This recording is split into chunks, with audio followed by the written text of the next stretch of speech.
unlearning the way you've learned a song for years is very tricky. My voice resonates in different ways to be able to hit these notes in the way that I want them to.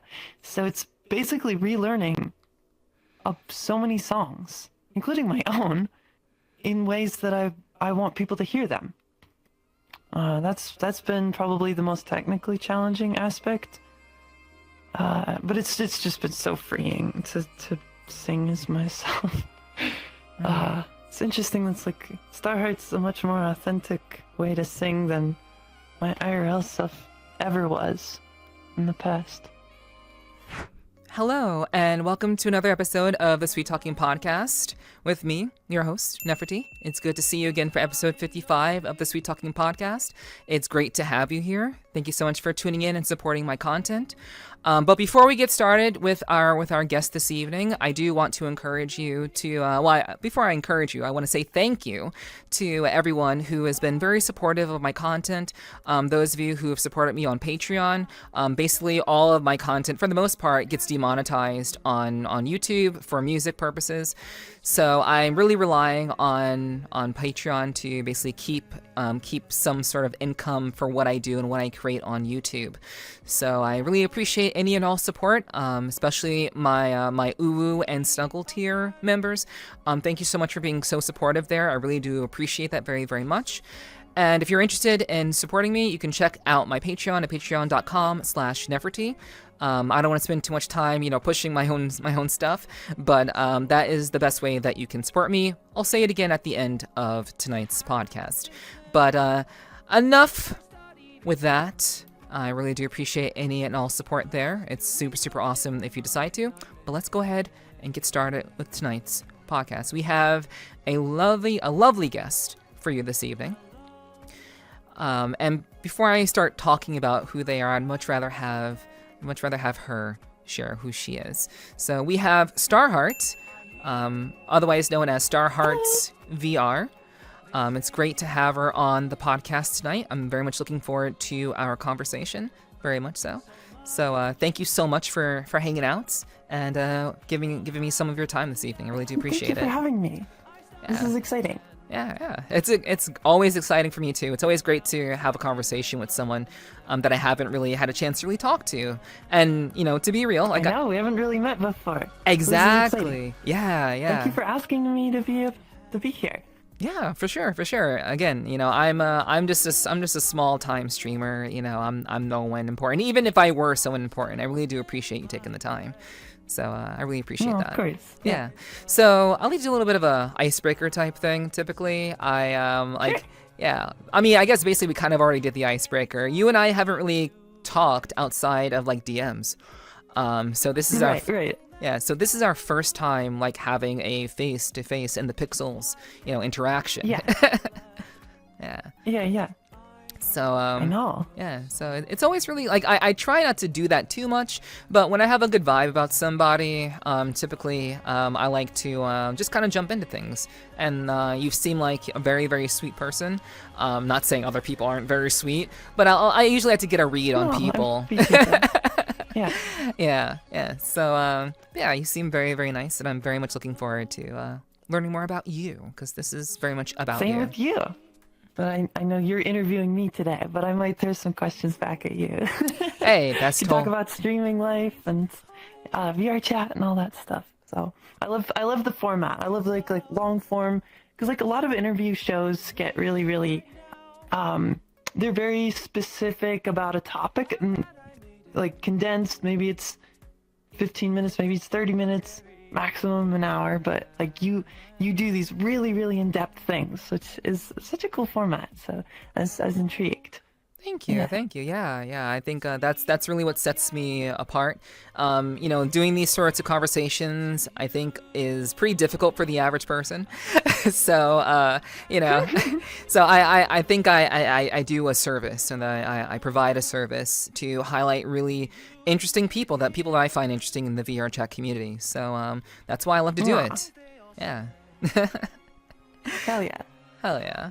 So well, I can introduce myself to you and the interview. So since we're formally meeting right now, it's works as a dual function. I was just about to ask you. I'm so, Starheart. Yeah. Yes. I make music, I perform in VR, and I kind of found this world 3 years ago when, yeah, that's getting too much into the story, but yeah, I have started streaming as of October 30th last year, so I'm pretty new. I think 4 months in, so still learning the ropes, but it's been so fun. I love streaming. I keep a consistent schedule and do music production and playing games and going on adventures and things like that. But yeah, I started performing in VRChat all the way back 2022. So just like playing piano and singing for people in public worlds.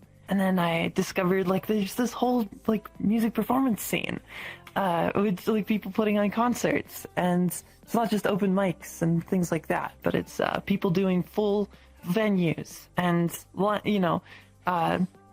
full lineups of musicians across like there's multi-day festivals, or there's like these really intimate sort of events with just a couple musicians, and yeah, it's been awesome to get to explore that and pursue. So I'm working on my dream of becoming a professional V singer. That'd be amazing. And oh, also, I make my own music videos. So all the music videos on my channel, I've created or directed myself. Yeah, so it's like refining my craft as a filmmaker, and so I started building my own worlds for my newer music videos, and I made my own avatar too, which has been a work in progress over the last couple of years. But yeah. Awesome. So lots of stuff. yeah. There is definitely a lot to your story and your history, and I look forward to getting into that. As we go on.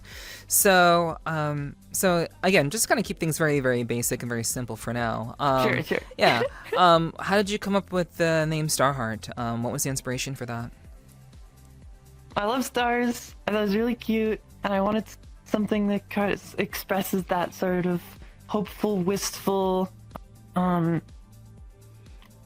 melancholy feeling that you get like when you go stargazing. And I really meant it more as like looking up at the stars versus being like in space, because like space to me feels really cold and not very comforting. And one of the things that drew me to the performing in VRChat was like all these comfy worlds, all these like really pillowy sort of things. So I used to have a different name before my transition, and then Starheart was like finally my new self in VR, which is super cool. And then I've been writing lots of lore about her. As like I'm an astral demon, and lost my home planet, and I've been wandering the coldness of empty space until I found the virtual world, my new home. Okay. So, Yeah, awesome. That's the long answer. The short answer is I made a D&D character called Echo Starheart, and I was like, that's perfect. Let's just call it Starheart. I mean, honestly, like I think a lot of people get inspired by different forms of media, or maybe they have a name that they are already using in some other activity, and it just makes sense to kind of make that into something that you're carrying long term. So yeah, I think that makes sense. Yeah, absolutely. So like when it comes to your avatar design, I know you mentioned that you have a lot of lore. You're basically designing your own worlds essentially. For your music videos, which I had no idea about. So, well, I knew about your music videos. I didn't know you were creating the worlds for them. Let me be clear about that. What was, how did you kind of iterate on your current design, and what was kind of your driving inspiration for that to becoming ultimately an astral demon bee singer? So the concept for Starheart from this design originally worked, and I'm still working with her. Her name's M, or you can find her art. Her name is Nebufae on socials and stuff, and I fell in love with her art style because it calls back to a lot of the like early mid 2000s anime art style, where like just the biggest eyes ever. And I'm like, wow, like, yeah, I was following a bunch of anime artists, and I didn't have a massive budget, so I didn't have necessarily the connections to work with a quote unquote like industry VTuber designer, whatever. So this was her first ever character design. So I messaged her. I'm like, I love your art so much. Do you do character design work? She's like, I haven't done one before, but yeah, let's work on this. So we went back and forth. I sent her this whole mood board, this really, really adorable Oni artwork. I collect art books, so I took pictures of like some of my favorites from different parts, and made the mood board. We went back and forth, and she sent me sketches. Not a whole journey for creating the design for Starheart. I put together in a little magazine, like a print magazine. You can either get like the digital version or the print version on my Coffee or Ko-Fi, however you pronounce it. I think it's Coffee, but yeah. So because I thought it was really cool to show like the sketch phase and deciding what hairstyle and how I came up with the color scheme and back and forth and how you come up with a character. So yeah. That's and then the avatar creation process is like totally separate. So originally I was gonna try to find someone to do it for me, because like I don't know how to make avatars. Like back in 2022. Yeah, felt. There's a lot of skills to learn. And finally, so that's a long story. I don't really want to get into that part, but I ended up having to do it myself after a unsuccessful attempt to try to get to commission somebody to do it, but I'm incredibly grateful. So my friend Sarah, she helped me design some of my first avatars, like just like here's how you put a clothes on a base, like a booth base, in Unity. And so the first version of Starheart, which came out for my music video Elsewhere, that's like a relatively little modified version, all in Unity, of like Starheart 1.0. I didn't know any Blender. It's just all like messing with blend shapes and PNGs, like Photoshop textures and stuff to load back into Unity. So yeah, and then when I put out Feeling Good, my second singing video with Starheart, that's when I first started learning some Blender. So that's when I'm like, oh, okay, I'm gonna really work on shaping her face to be more like the concept art, where I felt very limited by the original base of what I could actually do with the given blend shapes. But now I have full control over face shape, and I was still like learning how to do it, but at least I could get it a lot closer to how I wanted it. And then so I used that for about a year, and then recently for my stream debut, I debuted 3.0, which is this version. And so learned about normals, got much higher poly ears and horns, made a whole bunch of my own custom blend shapes, reworked the hair completely so it looks way more like the concept art, and yeah, so that's sort of the journey. And you made all the edits yourself, like for 3.0? Yes. Okay. Mm-hmm. Interesting. Okay. That is really impressive. I mean, when you really want something, Thank you. Yeah, like when you really want to learn something, when you really want to go for something and achieve something, it really requires you to get your hands dirty and really get down and really figure out how to make what you want to make happen. So what better way than to do it yourself? So that's awesome. That's really great to hear. Exactly. Mm-hmm. Thank So you. yeah, so I guess speaking of taking hold of something, taking control over a person, like being the kind of person that you want to be. Yeah. I mentioned that you had transitioned. So Yes. yeah, if it's okay, I'm not sure how much you wanted to share about that. I talk about it a lot, for sure. All Happy right. to chat about that. Yeah, awesome. It'd be great to kind of get your experience. I understand that for a lot of trans people, it's very much a individual experience. Not every narrative isn't the same, and it's better to kind of look at each narrative individually at the personal level.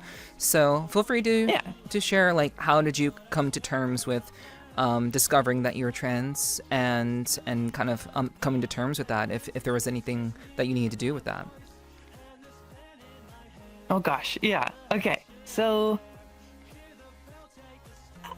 I think 2020 was the year that, like, I was away from people. Like, I was able to not necessarily think of myself in context of what other people thought of me always, because it was just a lot more isolated than I had been in previous years. I graduated from college back in 2019, so it was kind of going from, like, seeing people all the time and to now, like, oh, now I'm alone in my apartment all the time.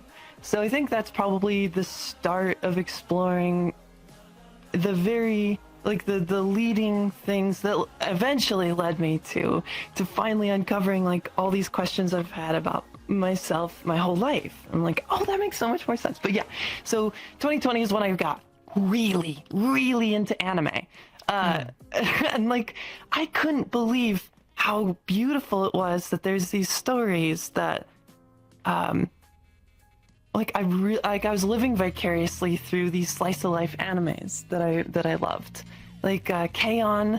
Was about a bunch of girls that form a rock band but keep getting distracted eating cake and drinking tea. Yeah, I've seen and that. It's adorable, but I really wanted to be in a band like that. And I was in a band back in college. I went to music school, and I was in, like, a metal band, which always surprises people based on what music I make now. I was the singer of a metal band, and that's for a couple of reasons. But I just like lamented, like, why couldn't our bands have been more fun? Or, like, I just really like the idea of being in this, like, all-girl band, but then I'm like, oh, I'm a guy, that would be weird. Like, and yeah, so it's like going through those thoughts. I'm like, I have to just enjoy it through stories. And so I started writing my own stories as well, and watching way too much anime. But at the same time, parallel to, like, the consumption of just copious amounts of anime was my journey to, after college, I really wanted to become a video game composer.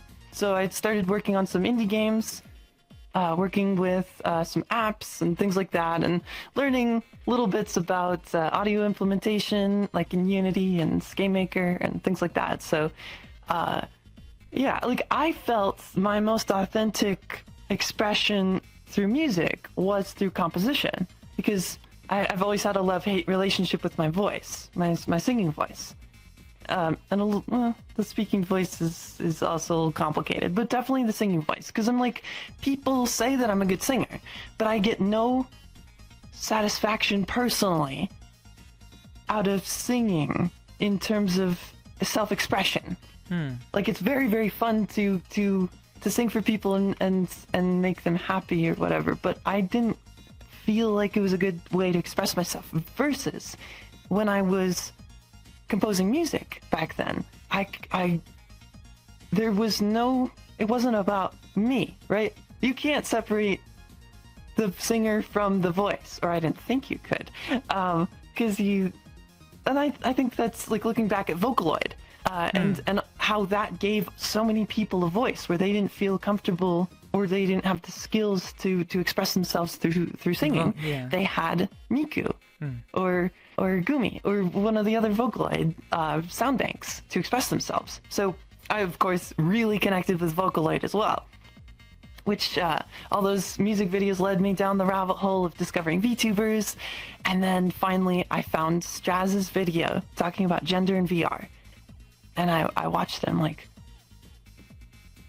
what the heck? That's so cool. I just, like, the idea of, like, people are living their own slice of life animes in VR. And then I saw a video about, it was about people holding raves and live music in VR. Well, I didn't know live music I thought, okay, I bet there's live music, but the videos were focused on like dance clubs, things like that.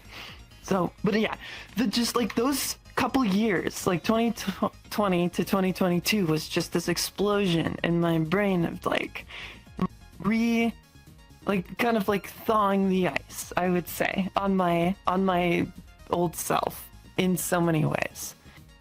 Yeah, and then finally I had been interested in VR since 2015, since I tried out the Oculus DK2, but never was like, I don't want to buy a PC. I don't want to buy a headset, like, just for a couple games. I don't know. Like, it was really, really cool, and then I kind of forgot about it until VRChat, and that's what finally motivated me to buy my PC and Index, and then I've got full body tracking, and then so yeah, I think the transition journey was directly linked to this this VR journey as well, and new ways to express myself through art, and so, but I still didn't figure it out even when I was in VRChat, until like the egg hadn't cracked, as people like to say in the trans world. Egg didn't crack until I had been invited to this like birthday party thing. It was like a Wednesday night, so similar to tonight, and I was like, I want to wear Hatsune Miku avatar, and so people were super drunk. Like, it was definitely a drinking world night sort of thing, and very loud. And then a friend came over who's just completely wasted. He's like, "What are you?" I'm like, "What do you mean?" And he's like, "Well, what are you?" And then Sarah luckily she helped me with avatars. Sarah, my first like close friend in VRChat. She's like, "Oh, I think he's asking like, what are your pronouns? Or what do you identify as?" And I'm like, "I've never been asked that. I don't know. Like, he, him, maybe?" But then that night, it did not sit well with me at all. And yeah, all of the pieces started to break apart, and I was kind of falling down this rabbit hole looking at this, the shards of glass glittering around me in slow motion. And it took months and months and filling up notebooks and thousands of words of journaling to just even piece together in my mind what this meant, what I was feeling. And I'll have to find it, but there's a list I started making saying reasons I might be trans, and then I think I got up to 35 in the reasons, and I'm like, okay okay, that's a lot. Yeah, I imagine it's a very difficult thing to come to terms with. Like, it's not like no one particularly really wants to be trans, but if you are, it's good to kind of understand why. I did not want to be trans. Yeah. I realized I didn't want to be trans, but I wanted to be a girl. Right. So in order for me to be a girl, I needed to be trans. And that's okay. I've come to terms with that. I'm so much more comfortable, and once I got on HRT, like a year later after that, that's helped me cope IRL as well. But VRChat's been this way for me to get to exist and try out things as I go. Without physical IRL changes are much slower. Yeah. I would imagine so, but that's honestly, that's very, very insightful. Like I just so happen to have interviewed a number of people who are transgender, and I also I very much think that it's like, though it's not the reason why I have them on, I think it's important to cover that. Just so people can understand that it really is different and it's unique to each person individually. So I do like to cover that, if they're comfortable doing so. So thank you. I appreciate that. Yeah. Yeah. Like, was it like over the course of everything that you did, like how long did it kind of take you, I guess, in the span of everything? Because you were jumping around quite a bit, between, getting into VR and watching videos and just kind of discovering things, Yeah. journaling, all that. How long did it take you to kind of, when you first started to really consider it, to getting to the point where you're actually like beginning that journey? So some people might be really quick. Some people might think it's slower. I don't know. It's my timeline. From, I think it was about 8 months from that night, the drinking nights, the birthday party thing, to hang out with a couple girls here in VRChat, and they were, we were all showing off like our first, or our own avatars, since both of them made avatars and, or, experimented with virtual fashion. And so I got to show my first experiment that Sarah helped me with, and it was just such a lovely moment. And then this girl, our other friend was like, "Oh, this is so fun. You two are like my older sisters." I'm like, "Oh, oh shit." I want to be an older sister. Like, that was the moment that I'm like, I'm 100% trans. Okay. So, but then it took another 8 months or something from that point to finally start HRT. So Yeah, I think that process was the just fear.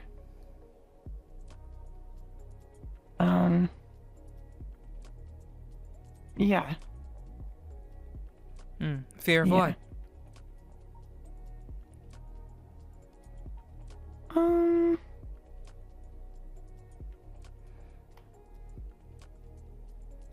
It's a good question.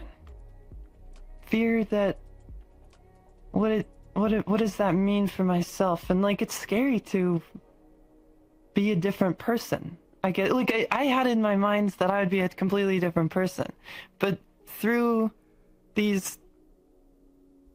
my music videos, or through my experiments in art, and through my avatars, it wasn't that I was becoming a different person. It's just because it was that I didn't have to mask who I was anymore, and that was much less scary to think about it that way. Or like, even when I got into VR, like back in IRL, before VR, I had never played a multiplayer game before. I didn't really understand Discord. I was like pretty normie, except for just being like a nerd and loving video games. But I was like a proud single player game player. So I was like, I didn't like social interaction, because I would talk to people for like 30 minutes a week, and that was plenty. That was too much. But then after transitioning, I'm like, oh, I might be extroverted. I really, really like people. Like, I love like talking and chatting and stories and learning about people's journeys and their own struggles and their own triumphs and what they're working on or yeah, I love all that. So yeah, that's also helps when life itself is less exhausting, and trying to identify why that is. And so I think those months were helping me figure out what it even meant. Now that I knew I wanted to be a girl, what does that mean in practice? And how do I do it? So, like, what? Yeah, anyway, it's hard to describe exactly what that fear was, though. Okay. And yeah, I would imagine that it really kind of comes down to just you're shifting significantly. Like your relationships will be affected, like your the things that you create will be affected, on the people who knew you, again, personal relationships and such. But just like maybe the idea that perhaps you'll be wrong, perhaps you're mistaken, even when you've done all the research. Sure. I imagine there's maybe like fear in that regard. But again, I'm not you, so I wouldn't know.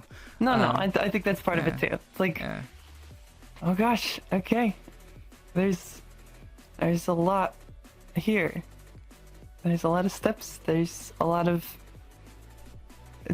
reaching out. You know what? Looking back, I think I forgot. I really did want to start hormones much earlier. And then I just had a hard time finding a counselor or finding like a therapist or finding, there felt like so many roadblocks on the road to starting that process IRL. That, yeah. Yeah. That's actually surprising to hear since you're from California.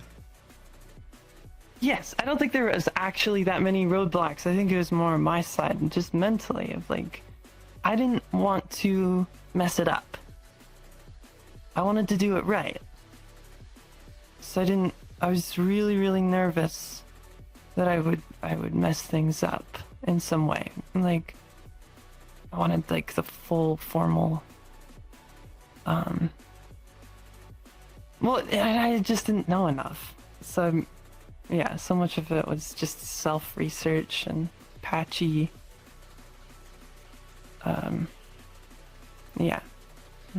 I'm like, I need the blood work. I need to make sure that I'm healthy enough and are fully aware of if there are side effects.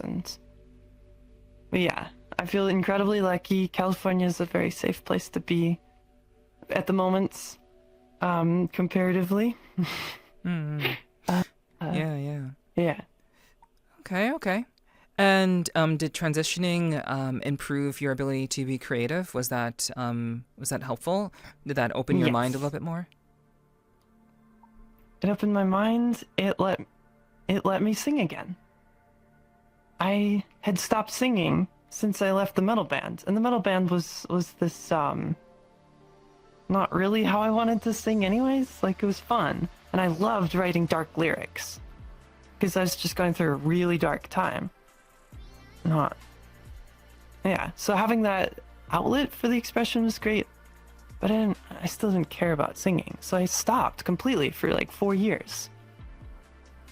Because the band ended in like end of 2018, so it's 2019, 2020, 2021, 2022. Yeah, and then that's when I was discovering VR and like, okay, like playing piano and singing for people is fun, but once I transitioned, I'm like, I finally love singing for myself and expressing myself through that way.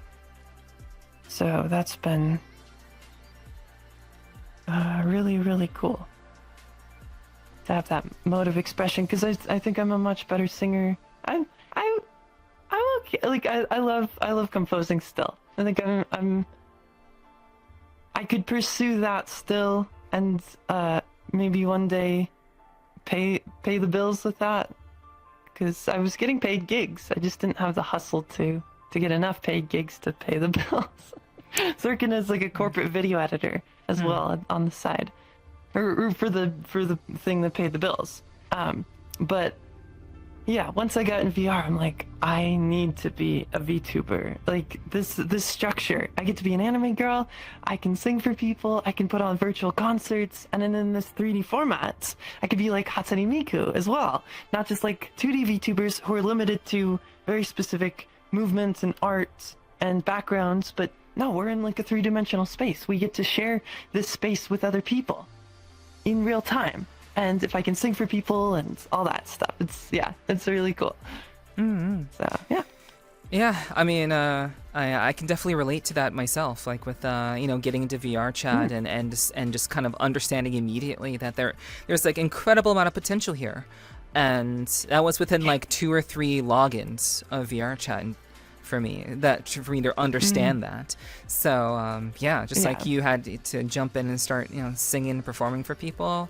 I did start the podcast pretty soon after getting into VRChat awesome. and learning kind of the ropes and understanding everything. It was very experimental. You could actually see the first episode in the like back in the archives. But anyway, it's very much relatable in that regard. VRChat is done a lot for us and enabled us to empowered us to do a lot more creatively than we would have been able to do otherwise. So yeah. Hell yeah. Totally. All right, so let's go ahead and jump into, we'll talk about VRChat in earnest. Talk a little bit more about that. So, I believe you said that you heard about VRChat in 2015. Was that it? No, I tried VR for the first time in 2015. That was Elite Dangerous, my first experience with the DK2. Okay, gotcha. All right. So I think the first time I heard about VRChat was 2020. I thought it was just like a meme thing. Like, it looked really janky because there's this guy, who spoke a bunch of languages, just talking to random people, trying to speak in their language or whatever. So I was like, oh, that's cool. But then, people are in the meme avatars, and that did not appeal to me at all. I'm like, same. Okay. Well, same. That's fun, but yeah. Yeah. All right. Cool. So, what was it about VRChat that made you want to give it a go? If not the current content that was being made around that time. Yeah, just seeing that it was possible to that people were home motion capture.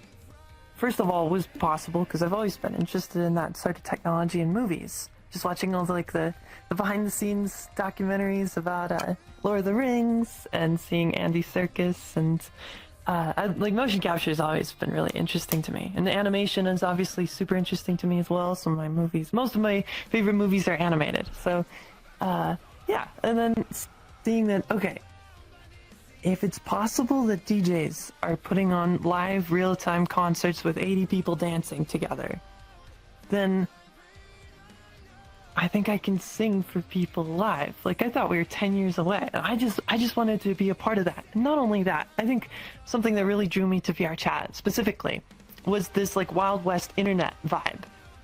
That I loved that there's no, or very, very few rules on the self-expression side and the idea that people could just upload amazing art and you can go explore.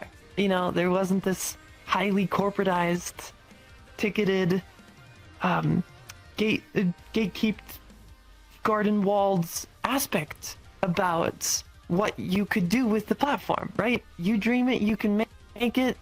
Blender's free, Unity's free, VRChat's free. You can technically just make the coolest stuff for free and share it with the world. And in a much more personal way than typical social media. I was getting so jaded with so many of these social medias where, you would share art with people that followed you and no one would see it because they needed to tamp down the amount of recommends for that they would not even push your posts to your own followers because they want you to buy ad revenue to make your own followers see what they're following, things like that, because they're so focused on the ad side, which, look, we got to make a living, but I think there's a difference between keeping followers from seeing their the people that they're following and actually yeah, anyway, so I just so many appealing aspects of VRChat. I love the gender aspect, I love the music aspect, I love the creativity aspect, I love the unhingedness of just here's, and I don't like things that I don't love that it's the public lobbies are exhausting. I went to Midnight Rooftop the other week just because I'm this is where I used to hang out all the time before I knew how to get to the underlayers right of the non-public worlds. And so that's where I met some of my first friends, and so I went back for nostalgia's sake. Met some lovely people again, and met some incredibly not lovely people as well. So it mirrors real life in that regard. It does. Yeah, Yeah. Yeah, I think people are under the impression that when you go into VRChat, that your life is just instantly going to be better, and everyone's just going to treat you nice just because you're you, because we're all sharing in this, we're all mutually sharing in this experience. So they think that you're going to be, it's going to be perfectly, no one's going to be mean here. No. That is not the case. It is very much. Still the internet. There's still trolls. Yeah, there's still people who are looking to cause, to be a disturbance just for the sake of doing so. But I think that's the nature of it. I think you need to obviously punish people who are causing disturbance, and we have tools that help with that in our own personal interactions. So, I think Sure. I think that's good. That's good at least. I don't think restricting people from being themselves is the case. If people want to be jerks, they can find themselves the door and get banned from VRChat if they so desire. So, yeah. So, I mean, that's their choice. But I can definitely relate to going to a public lobby just for the sake of, having the experience of like knowing what it's like. Cause like once you kind of get into the nitty gritty and like you have like an understanding of how various groups work, various events and venues, and just the actual like depth of creativity that exists underneath all of the meme content and all the nonsense that happens up top. Once you get down into things, you oftentimes forget of like what was VRChat initially like for you, like when you first started. So I like to do that every so often. Just There's a shift there too. Yeah. Like I was a full-on mirror dweller back in those days because I think it's just stimulating enough to be around people from around the world and having these like late night conversations and being cuddly or just like looking at a different avatar in the mirror. That was incredibly immersive and wonderful, and I had this little friend group, and they're still lovely. I keep in contact with some of them. And then I saw Joe Hunting's documentary, We Met in Virtual Reality, which is on HBO.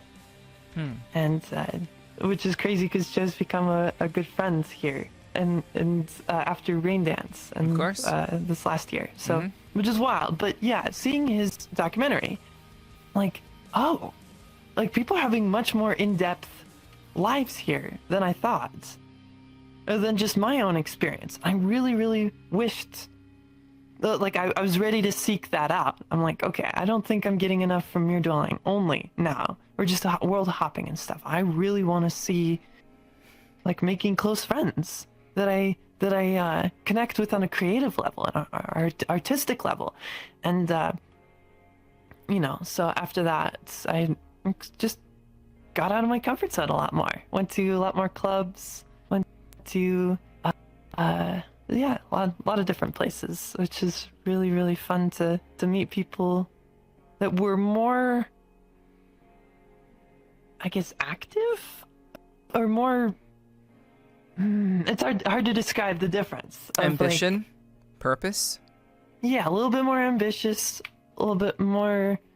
I love nerding out about a Blender and stuff like that. So it's always fun to hear about people working on shaders. Like you had Apple Blossom on a couple episodes ago, and she makes incredible shader stuff. And my friend Les makes this gorgeous world. And so finding people that I connect with on an artistic level, not just on a oh my gosh, how cool is VR sort of level. Right. Yeah, which is I think that's a lot of like the basic conversations these days. It's very surface level, and that's I've always wanted to go beyond that. I noticed that immediately. That most conversations and interactions are very, very kind of surface level. People very rarely have any depth. I mean, obviously not all the cases, but it seemed that was a kind of a running theme. But once you kind of get into things... it was really hard for me to get past that surface level, and then it makes you wonder. It's like... I'm pretty... I don't know. Like, I wanted to seek out people who were more open or that did have a lot more depth that they wanted to share here with me or other friends. So yeah, for sure. So when it comes to VRChat, what is it about VRChat that you find to be the most worthwhile? What is the most, I guess, important aspect of VRChat to you?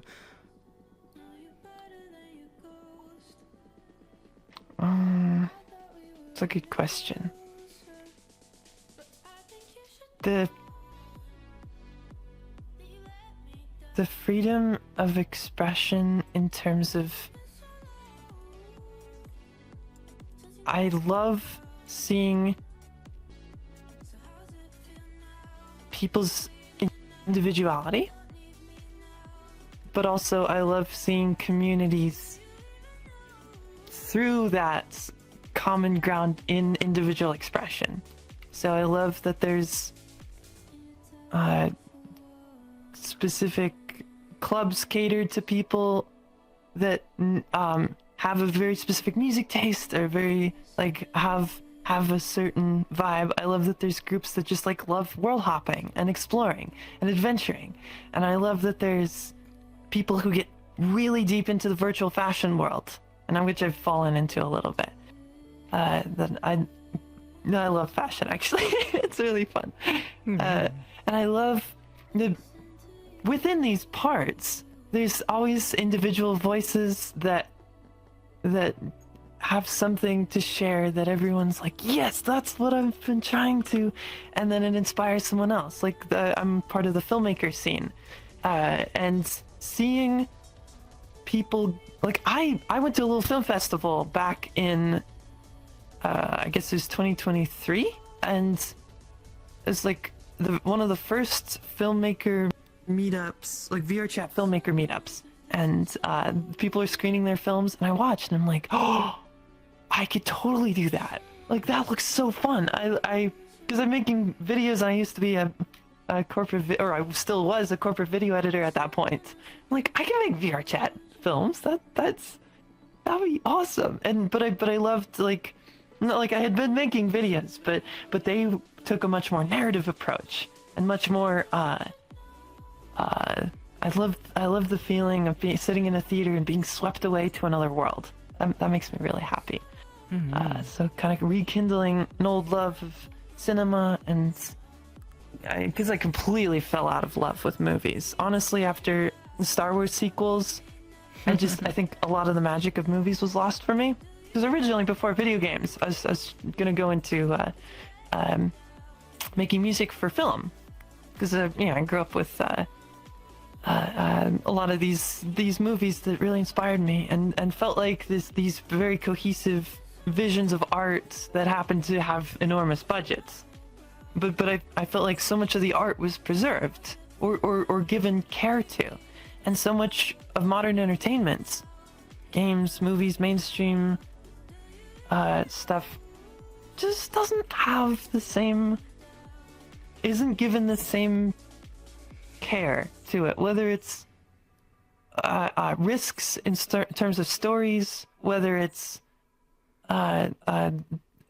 scope, whether it's detail orientedness, like in a fantasy world. We're never gonna get another movie where every piece of chainmail is hand done. That's not practical. But I love that they did that and so many more things like that on Lord of the Rings. But yeah, so fell out of love with movies, and so sitting in that virtual theater and seeing and like rediscovering my love for that, I was like, oh my gosh, I'm constantly reminded how cool VRChat is. This is like every single year I get more and more and more passionate about it, because I keep finding new people that inspire me. People that's like, yes, I want to make cute outfits. I want to make cool avatar effects. Like, check this out. I can change into Princess Starheart. So I go, and change into my little dress, which it's very bright here. But I have this like glowing chest effect that I baked in Blender, and with like realistic skin diffusion and all that stuff. And I love this type of thing. So yeah. I keep rambling. I'm a rambler, so you gotta interject if I'm off topic. But okay. I mean, it's been all right. It's been good to hear like your take on things. So no worries. Yeah. So I know you said there's a lot of things to love about VRChat, and I completely agree. I'm very much I'm a big believer in VRChat, and I want it to succeed. It's in my best interest for it to succeed, honestly. But even Yes. still, I still want it to do the best that Definitely. it can be, and be the best that it can be. So, what do you have anything, despite having a lot of love for VRChat? Do you have anything that you particularly don't really care for when it comes to VRChat? Something that perhaps you'd want to see improved or made better?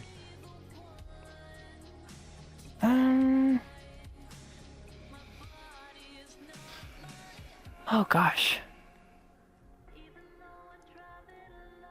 I I wish it was easier for people on the surface level if they wanted to get more into the communities. Like, I'm so glad we have groups. I think groups have been a massive help for getting off of that public world craziness into a more structured, or at least a more in, equally passionate group. And it's fine that there is some bit of separation. I just wish it wasn't so stark that new players who want to experience all the cool stuff that the VRChat offers, it's so tough because you gotta know somebody. It feels like we could work on a little bit of helping people find what they're looking for. I don't know what that means, but some guides or something to, yeah, I don't know. But yeah, I think that's a complaint that I have. That's I think many more people would be interested and less intimidated by VRChat if it didn't have this veneer, this like outer surface of just kids using the N-word and Black Cat. That's incredibly jolting. Of course. For anybody. Literally anybody would just be like, oh my god, this game's not for me. And luckily people told me, do not go to the Black Cat. And I know there's good instances, moderated instances of public Black Cats, but it's still, that one's too chaotic. So what was really interesting in my early days was like figuring out how to, like, what public worlds were. People gravitate towards the worlds. This might be the answer, actually. People gravitate towards the worlds that they want to be in. So, super cozy, cute, it's like Soft Sea of Stars, Camille, Sam and Camille's World, one of my favorites. Same.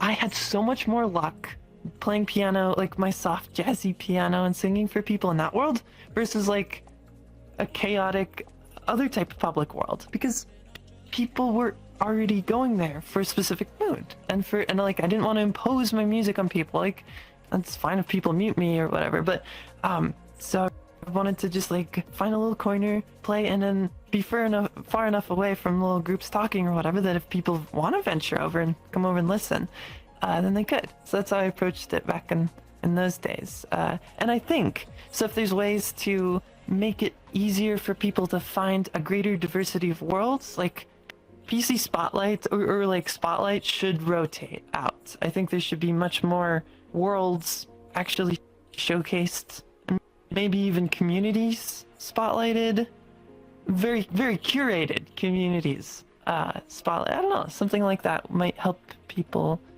find the cool stuff or find what they're looking for.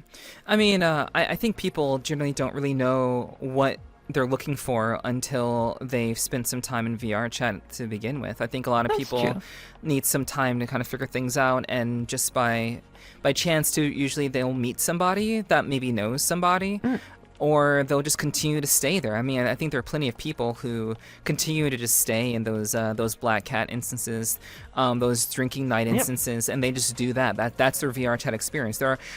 I would say that the majority of people are not seeking a deeper experience here.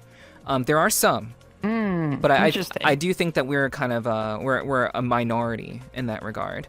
There are a lot of us for sure. Like becoming streamers and content creators or artists, you inherently want to engage incredibly deeply with whatever medium you're working in. So yeah, that makes sense. Yeah, and they're just people who are not motivated, and they don't have that drive to really make that sort of thing happen. So I do agree that it would be very, very helpful to have more ways for people who are interested in exploring more, to make use of, I guess, I guess have it be more spelled out for groups, or maybe have like welcome to Wait, I don't know if they even have this anymore. Or maybe like a welcome to VRChat. There are groups that you can go to, like a tutorial type thing that utilizes the UI and shows people the little icons and everything of like what to do, how to find Yeah, that'd be people. interesting. Maybe just like just like an in-house video that plays automatically during your first login. I think would be useful. Yeah. Helpful. Perhaps. And something to consider. Yeah. I don't know. I don't feel qualified to, like, everything I've wanted to do in VRChat, I've either found it or trying to make it myself. And I don't have that many complaints with the platform itself, other than please keep it as non-commercial as you possibly can until it's not possible, because servers are expensive. Yes. And but if VRChat can keep it as open as it is for uploading avatars and worlds and experiences, we're just gonna get things that we can't even dream of right now. Shared. Full games. Like, we have people, a few creators making incredible things already. But I think it's hard for like big teams to have the financial commitments or the resources to make something that's just uploaded for free, right? So that's a limiting factor for. But I know Finns was hired by VRChat, so he gets to make. Finns' worlds are so good. I love Finns. Yeah. So what is I would say with regard about VRChat, I still want to continue on that train of thought. Are you like, do you have anything about VRChat that doesn't quite I want to say, like, how do I want to word this?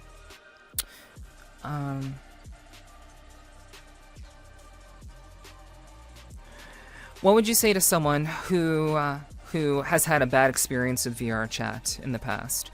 How would you try to change their mind about that experience? Whether it could be a variety of things. Doesn't matter what it is. They had a bad experience because for whatever reason. What would you say to someone who bad experience? Immediately, I jumped to trolls.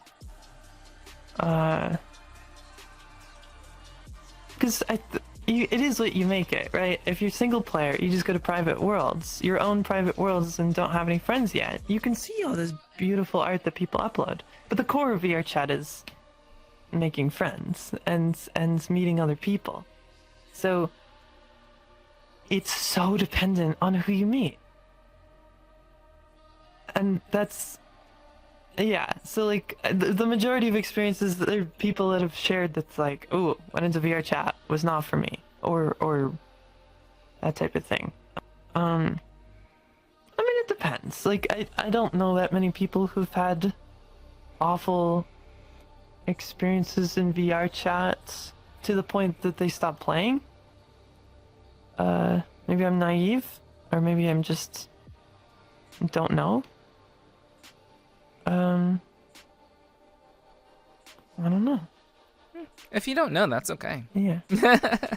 It's definitely something to think about if you haven't thought about it before. Yeah, I mean, the recent discourses about the instances are too small and these big events that are getting more and more popular every single time. No one can get in.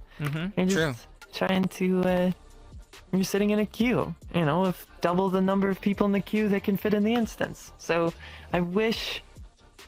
Okay, I guess. Okay. There's some like more nitpicky parts of VRChat, like. Oh, so optimization. We're jumping back to the last question, huh? The things that you don't like about VRChat. Yeah. Okay. Just making sure. Okay, continue. Yeah. I wish. Yeah, so they are working on. I saw in some patch notes something that there's like a built-in avatar optimization tool. But you have to use specific shaders, so maybe they'll support more shaders in the future. That'd be cool. Imposters is a great system versus just robots or blue diamonds. But it is still, there is this class thing. There's people that can afford to go to certain clubs because everyone's wearing very porous And there's the people that their computers crash if they try to join those worlds. Regardless, so maybe they're stuck on desktop, or maybe they can't even go.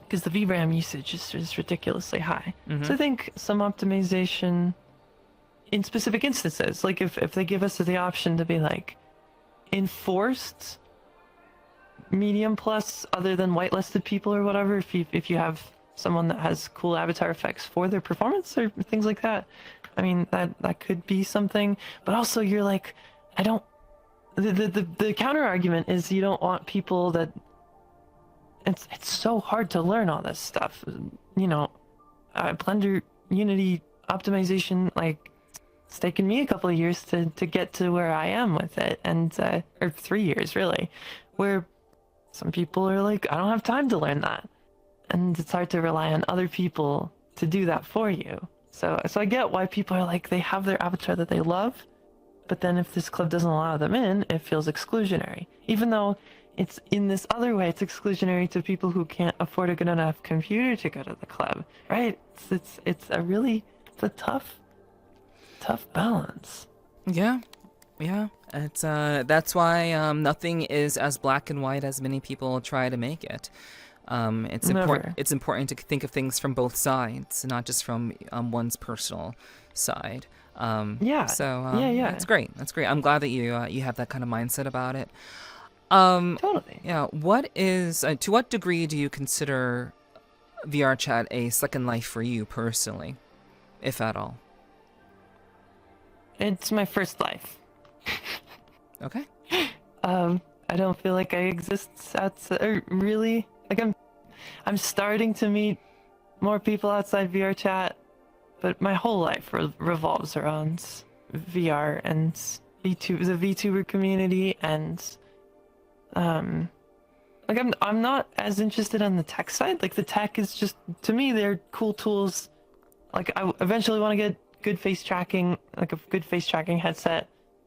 I think that'd be really cool and add so much. Because right now I just puppeteer my eyes with my trigger. But like the tech is cool. But I think why VRChat just feels like my entire life is because the community, the friends, the events, the even relationships, and and discovering like myself. And I think as I get further in my transition IRL, I'll feel a little bit more comfortable going out. But I'm constantly disappointed with people that I meet outside of VR. Not from VR, but just like IRL people. I'm like, I miss being around super smart, super artistic people who have this sort of optimism about that way of expressing art. Like, or at least share some of the same umbrella of thoughts. Or it's some people it's much harder to find IRL people. Like I remember the stark difference of like talking to some friends from college about anime when I got really, really deep into anime, because I'm trying to connect with people who are like really into anime. And they're like, yeah, anime's great. I watched Full Metal Alchemist when I was a kid. I'm like, cool. Yeah. What other animes have you seen? And they're like, I started Demon Slayer. I'm like, oh yeah, Demon Slayer is great. But yeah, it's just like they were like what they thought was a big fan. And I'm not criticizing. Like, I'm not saying that they're not anime elitist over here. I'm kidding. I'm kidding. No.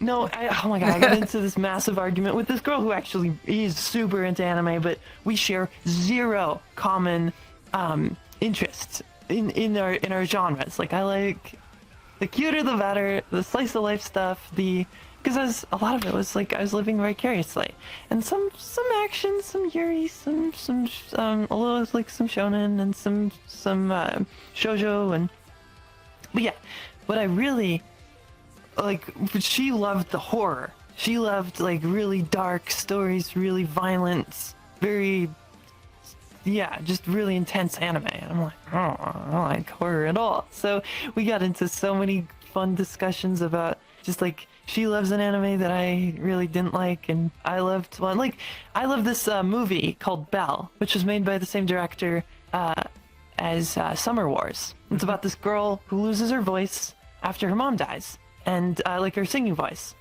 And then once she discovers VR, she can sing again. And she becomes this like massive pop star. I'm like, I saw that before I even discovered VRChat. So like, I loved it. I thought it was the coolest thing ever. And was it a perfect movie? No. But were the songs amazing, and was the concept amazing, and how much looking back at how much I relate to the story of like finding my voice in VR after all my garbage that I went through. Like, I could not have related to that character Suzu more. And then she said, like, this my friend was like, straight up, she's like, oh, that movie was awful. It was so bad. It was like objectively bad. I'm like, I don't think you know the definition of objective, first of all. Like, I loved it. Like, I thought it was really amazing. Like, you can say subjectively bad. I'm sad that we can't share an appreciation for it. But she was embarrassed. So she took some friends to see it, and she was embarrassed that she took them to see it. And I'm like, what? What? It's so beautiful. And yes, I relate to the story pretty precisely. Yeah. And but the music and the visuals and the combination of 3D in the VR world and 2D in the like traditional 2D in the real world, and the God, it's so good. So anyway. The second life being your first life. Yes. In VR. Yeah. So the more, thank you. The more the more time and the more outlets and the more people I met here, real life became less fulfilling, I suppose. And it's not, I wouldn't say I'm isolated necessarily. I'm not social IRL whatsoever. I try to keep in contact with some friends, visiting people, and I don't get groceries delivered. Like, I still leave my apartment and talk to like the Trader Joe's person, but I would say it's pretty stark how different my life is IRL versus VR. I'm super outgoing here, and I'm always chatting with people and making stuff and going to events and performing in my own events. Or IRL, it's like, yeah, not that. Not that. I mean, that's fair. I think there are a lot of people who feel that way. I mean, I even feel that way about comparatively to IRL. Yeah. So I don't leave my apartment at all, like unless I absolutely have to. So it's just it's you kind of get immersed in all of this here. You do. Yeah. So where do you have any like dreams about, like, do you have any like where would you like to see VR kind of thing in like the next 5 years? I know you said you don't really have much interest in the technology, but do you have any particular hopes about VRChat? Where do you think it could go in maybe a couple of years? I'll say the technology is very important to me. Okay. That it stays out of my way and lets me do what I want with it, right? Like, I think tracker glitches annoy me really bad. Things like that are like, I cannot have bad, like, I want everything to just work. So that's why I'm waiting for maybe Deckard, please have face tracking. So the technology, I'm still looking forward to technology stuff to enable me to do more artistic stuff. I think is like the lens that I view technology. Right. But yeah, so the next 5 years, I'm hoping we get bigger instances. I'm hoping that there's more less barrier to getting in VR, so it feels a little bit more seamless. A lot of people struggle with having the big headsets. So Beyond has been amazing for people, but just improving that technology to be wider field of view, better audio, better more immersive worlds. I hope that have interactive sound effects, like if you move your hands on a couch, you get like this really adaptive, like Half-Life Alyx does a great job of bringing you into the world sonically, right? Different objects clank against each other. You get, and coming from the music sound world, I definitely see that as needing improvement in VRChat worlds. Most people don't even bother with ambience. some people just, oh, here's a looping wind or water or whatever. But, you know, to actually have interactive audio would be incredible. I have this like armor that I did for my Skyrim streams, made by Extension Clothing, which is Yui's booth store clothes. I love her. But yeah, so not optimized, but really, really high quality stuff. And so I'm like walking around, I'm like, how much cooler would it be if you heard like, you know, you could probably do it, but the amount of work to getting that level of detail is tough. So if there's some sort of system for enabling more easy interactive audio, interactive objects, more drag and drop tools to let world builders get into that stuff a little bit easier, I think we would see a lot more of that. And it'd be really cool for immersion. Thad just put out a cozy world, like a cuddle world or something. I forget the name of it, where it has interactive blankets or like the couch smushes as you sit on it. Things like that. It's going to be really, really cool for letting you feel like you're not in the world, but you're a part of the world. So in the next 5 years, I hope we just keep pushing that, you know, more and more stuff that lets us feel like we're in the same space. Yeah. Yeah, that'd be really cool. I would love to see more like that, especially in the comfy worlds. Like, I definitely do favor the comfy worlds myself. So that would be really, really awesome. How do you feel about VRChat's more recent push towards, financial stability? I know a lot of people have different thoughts about that. You seem to be pretty, I guess, you look at both sides of the coin type of person. So, so do you have any thoughts about that? Yeah, there's obviously the two sides of the coin where it's like they have to pay the bills. They can't run servers on investors forever, right? The whole point of investors is to get that money back. So things are gonna change. I know it's inevitable, right? Like what I hope they are focused on, and I you know, what's very encouraging to me is just how passionate the employees that I've met are about, like, they're here all the time, right? This isn't their workplace only. This is where they live too. So we're like, I've met people that work at Meta. We're like, yeah, I don't touch our tools after work. They don't even go on the headsets. They don't go to Horizon. They don't play VR games. And it's weird. Like, it's very weird. If you're a VR developer, why would you not want to engage with it? And so it's just so telling that people in VRChat or work for VRChat are really like a part of it.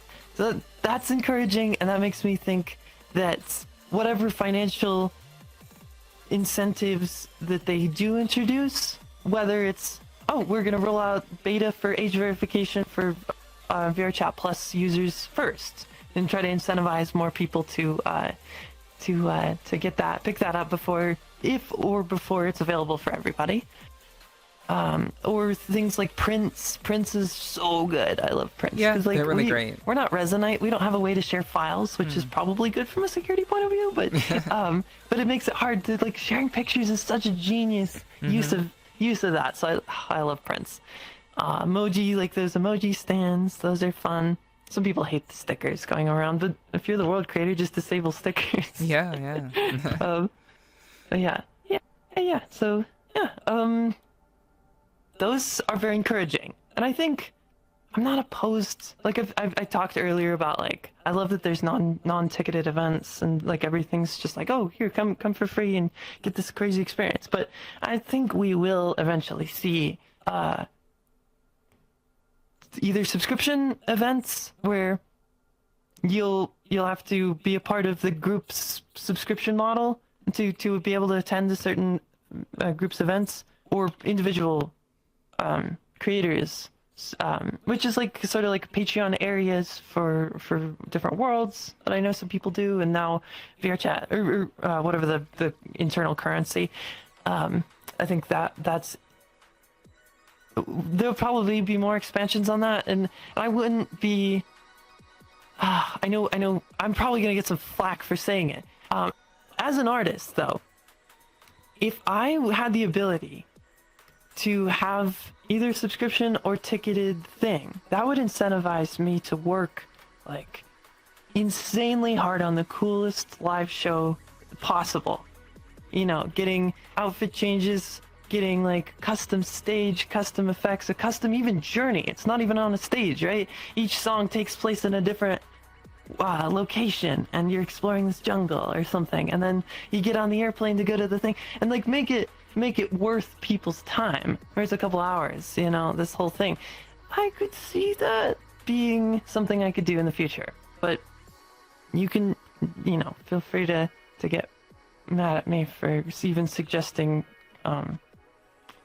paid shows, but I want to make a living, right? Yeah, I mean, everybody does. Like, I think it's really wild that we get such high quality, such really beautiful, really creative events in VRChat for free. Yeah. It's literally for free. And there are people who are doing this because they are passionate about their crafts, but at a certain point, it does become a little unreasonable, like to be able to maintain that level of quality that you're bringing to people for no cost, just simply notoriety and, you know, reputation. Sure, that has weight in VRChat, of course, like in any social platform, but you obviously want to be able to live off of it. If you're putting in so much time and effort, it would make sense that a person would want to, you know, make something out of it. I think a really, really easy way of implementing like the virtual currency for like the rave events, for the music events, is basically if you pay like $5, you get priority in the instance. Just like that's a really easy way. That's super easy. You get priority, get into the instance. That's it. And then I think some people have already kind of figured out how to do that with Patreons, where they give people a special role in the Discord that they can assign their people with priority, something like that. Yeah. And what the problems that I've seen arise from it, because I think it's a good idea in theory, but the problems is like if there's too many people that subscribe, the only people who get to go to that event now. You've just gotten around the no ticket idea. It's the only people that can even get in the queue are people that pay. So no, everybody can get in the queue. Just saying, everyone should be able to get in the queue, but you get priority to get into the instance. But these events that have like 150 people in the queue. Oh yeah. I mean, and then if you get priority, you're gonna shove everybody up. Right. Boop, right. Boop, boop. And then now they started out in like, oh my gosh, I got in early. I got number 5. And then 80 people get priority, push you, and now you're 85. And well, you solve that with limitations. Yeah. You create a limited experience. Like that's what you do. You limit the amount of people who can get into that, and then you rotate through people. Every month. If people don't resub, you can let in new people. So you avoid the overcrowding. There might be ways to deal with it. But we're in this weird growing state where the financial part of it, it's tricky. It's really tricky. It is. Yeah, it's not that simple and cut and dry for sure. Yeah. Yeah. Because like right now, my ways of making money are my Ko-Fi, my coffees. I have my magazine. I have stickers, and people can donate as well. I'm working on more merch, like virtual merch and things like that. And then also like Twitch subs as well. So those are basically my 2 sides of the income, and then. This year I'm gonna try to get some songs on Spotify, so that'll be hopefully another. Not that Spotify really pays that much, but it's one more potential revenue stream. Yeah. All right. Cool. I mean, it's good to get your perspective on the currency issue. I know it's for people who are creatives like us, I imagine we all have our perspectives and ideas. So I think it's good to to talk to another creative about a very similar thing, for sure. So, easy question. Do you have Phantom Sense? Very much so. I get no phantom pain, but very strong phantom touch. I get phantom smell occasionally, like if I make coffee in one of those coffee maker prefabs. So I smell the coffee. The first time I experienced phantom scent smell was walking into, what was it? This really small room lit with this like reddish pink light, and there's some incense burning. And I immediately smelled the incense. I'm like, whoa. What? Yeah. A little fan of heat from fire, or from like a campfire or fireplace. Yeah. Cool. I feel like I had another question that I wanted to ask with regards to VRChat, but I can't seem to remember it. So we're gonna go ahead and Go back. you'll go ahead and jump in to your filming. I think we'll start with filming first. Sure. I think that's a kind of an easier thing to talk about. I mean, not as complicated as your singing, but yeah, I think it's cool to talk about that too. So Yeah. recently, I mean, I guess your filming and singing coincide. Last year, well, we'll start with. Actually, no, we'll start at the very beginning. How did you get into filming? What kind of sparked that interest for you? I know you said it's movies largely. You're very much a movie watcher. So beyond movies, what got you into wanting to edit and create your own videos, your own creative moving pictures, we'll call them? Yeah, because oh gosh, it is movies. Ever since I was 11 years old, I've been like, probably before that, I was running around with a family camcorder back when it took tapes, these little mini DV tapes, and I just loved doing experiments with them because I was utterly fascinated when we would rent the DVDs before Blu-ray. Rent the DVDs from like Netflix DVD mail service or Best Buy, or not Best Buy, Blockbuster. I would always like, the movie was great, but then I would like, do they have special features? We gotta watch the special features because I love seeing the process. I love seeing, and then for me, movies were always like, the making of movies always felt like this way to escape, because I thought my own life was just not that interesting. I wasn't bored, but I was always interested in like fantasy and other worlds and not being myself. I was very, very allured with not being myself.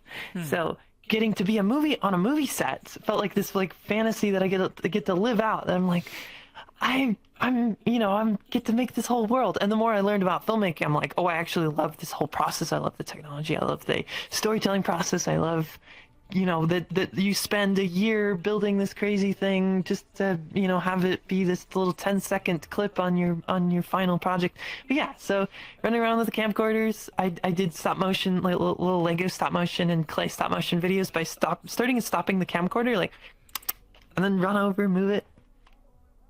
And then just so like you get these little spurts of, and it was very jolty because each little clip was inconsistent how long it would play back, but you play it back as one clip and it's like like, oh, it's so magical. And I love stop motion, and I've always loved animation, like literally bringing drawings to life. How cool is that? Or bringing toys or clay or whatever. So very immersed with that. Played some early computer, like kids games. Then my parents didn't really let me interact with video games because my mom was very concerned about violent video games. So didn't really get the chance to try another video game until high school. It was like 9th grade or something. No, 10th grade. I think is when I played. Yeah, 10th grade is for North American people or people who use a different system. I was 15 years old when I finally tried my first quote-unquote real video game, which is Portal. Portal 1 and Portal 2. And so I went to Valve and discovered Steam, and then I was hooked. And I'm like, video games are like a movie, but you get to be in it. I'm like, that's awesome. So my love for video games got as hardcore as my love for anime later was, as intense as my love for VR is now. So yes, just like this utter love of whatever medium I was working on. And I just love, like, I've tried almost every single conceivable type of art sometime in my life, sculpting and drawing and painting. I've been okay at like, some of them better than others. I like 3D more than like 2D. My brain does not work in 2D. So I think I was destined to become a 3D VTuber over a 2D one if I had that option, but I didn't, like, I don't know, but yeah. Anyway, yes, and then, but I ended up going to music school because I was like, I don't know if I love film enough to go, like, try to make a career out of it. And I still love video games, and, like, yeah, so there's, like, a lot to try to figure out. I didn't know that you could study to be a game composer. That wasn't a thing when I was looking at schools, but, so I got into school on singing, and I played piano, and I put out an EP back in high school because I started a YouTube channel back in 9th grade trying to be a YouTuber musician person. So I was live action on camera, talking to camera, and so I've always actually loved being on camera. That's part of my love for film and part of my interest in, like, entertaining people and wanting to share art in that way. And yeah, but I grew out of love with, as I told you earlier, with film. Much more in love with video games, and especially after seeing the documentary called Double Fine Adventure, documenting the creation process of Double Fine's productions, the video game studio, video game studio. Oh, they're no longer indie, they got picked up by Microsoft, but that's another story. Back then they were indie, and they funded their next project off of Kickstarter. And then they documented this whole process, and I was just utterly immersed in, like, I want to be on a team like that, and I want to learn, but I didn't have the 3D skills, I didn't have the programming skills, so music was my way in. And I happened to be good enough at singing and writing songs, so I was like, okay, I can do that. So all these parallel loves, so many parallel loves, ended up with me, pursuing my degree in electronic music and composition, things like that, and then graduated trying to become a video game composer, getting some gigs, working on some projects, getting on Steam. We tried to get on Switch, but then they started working AAA, so we didn't, the other team, so we didn't end up porting it to Switch, but and then catching up where we left off with discovering anime and VTubers and Vocaloid and VR. And yeah, what was your question? I'm sorry. The question was, where did you get started with filming, and how did that come about? Let me since I have that whole background, I don't know if that was interesting, but I started making videos in VRChat, specifically fall of 2022, and just like, can I do this? Like, can I make... I had this old track